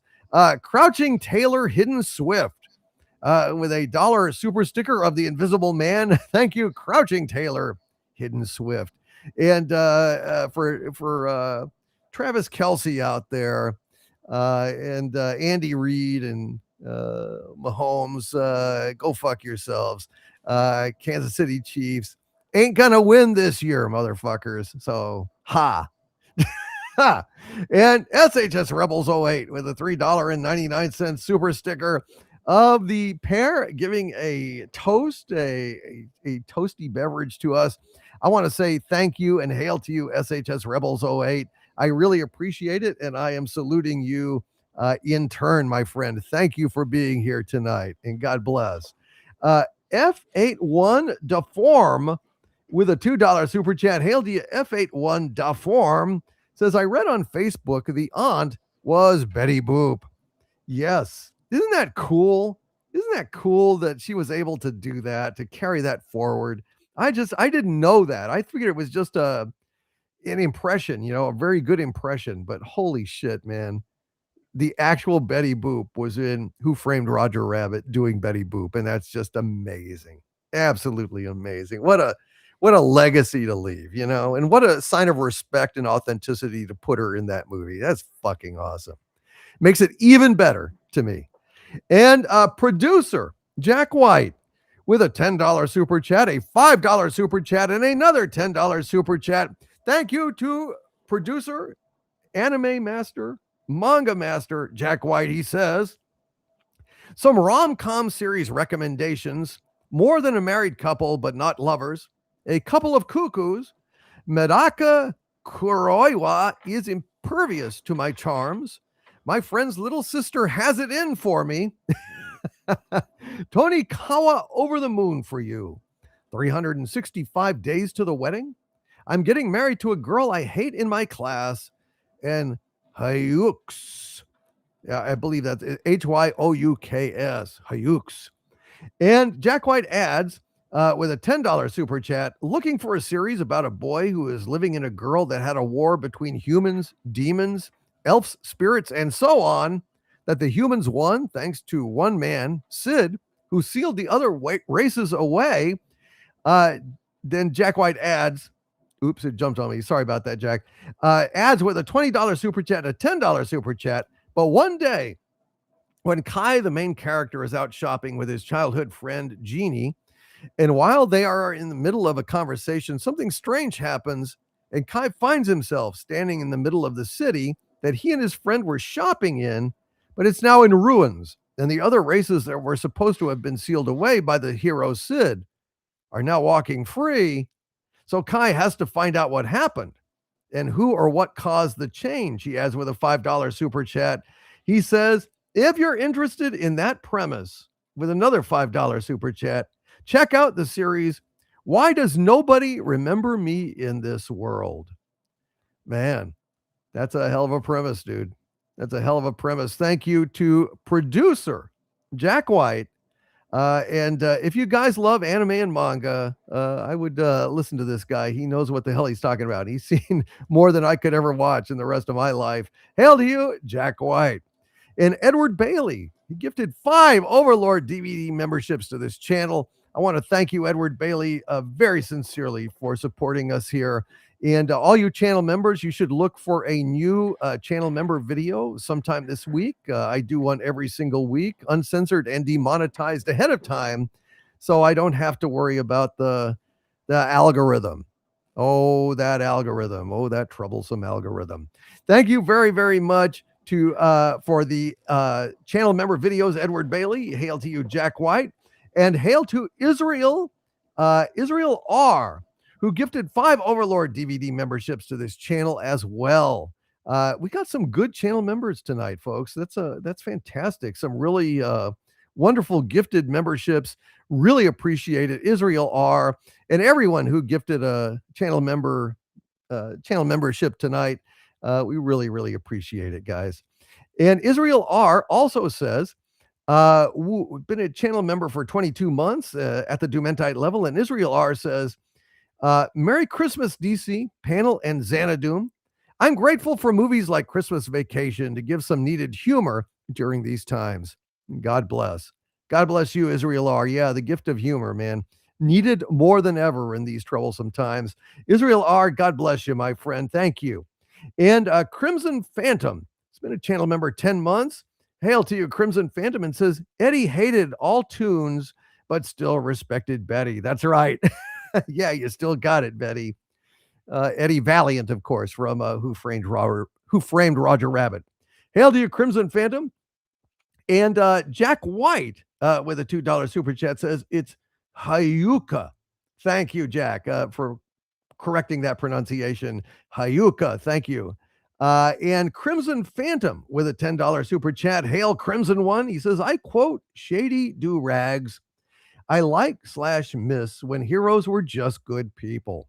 I want to see heroes do good and inspire others, like those scenes from Spider-Man movies when citizens help Spider-Man. Yeah, Spider-Man 2.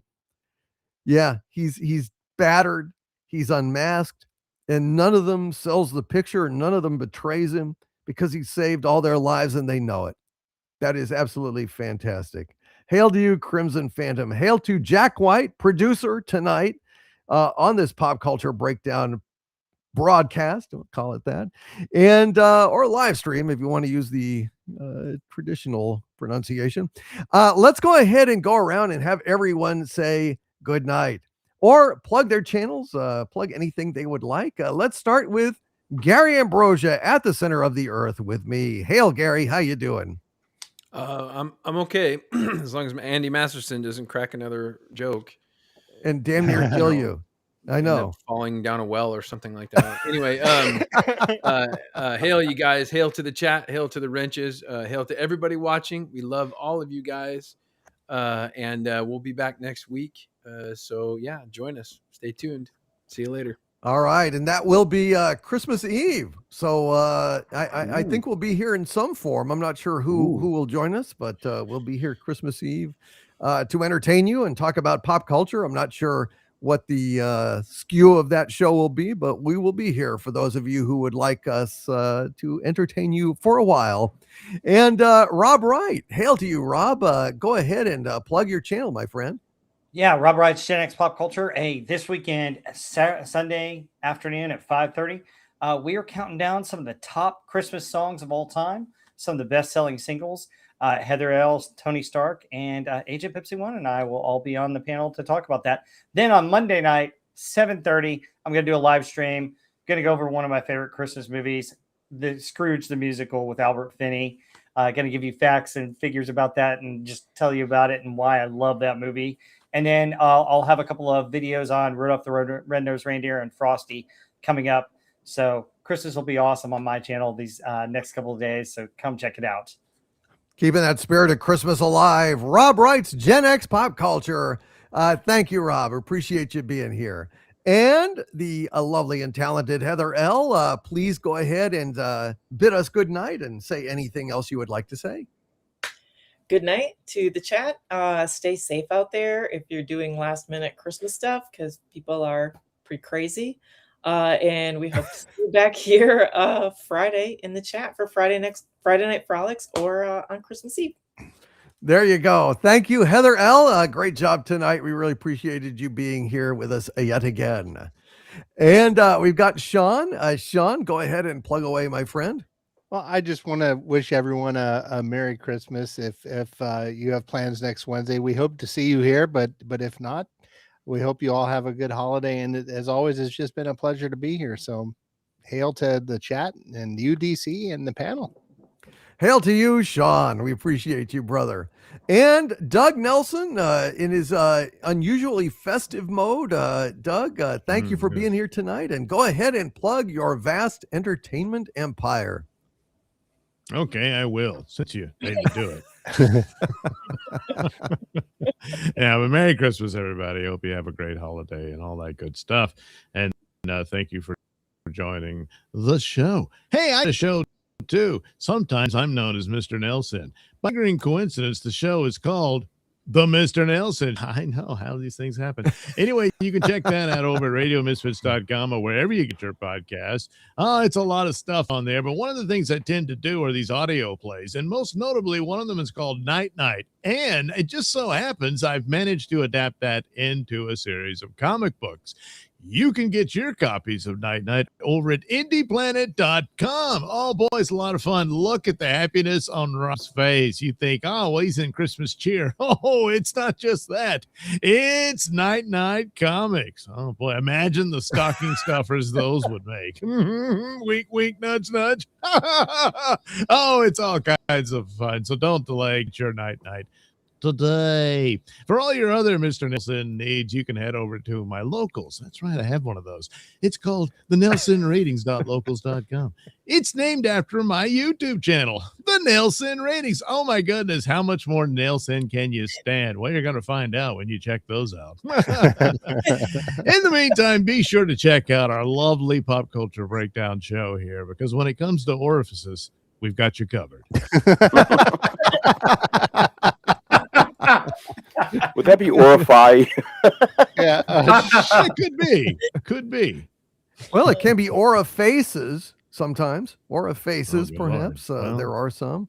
Or orifices, I guess, maybe. I don't know.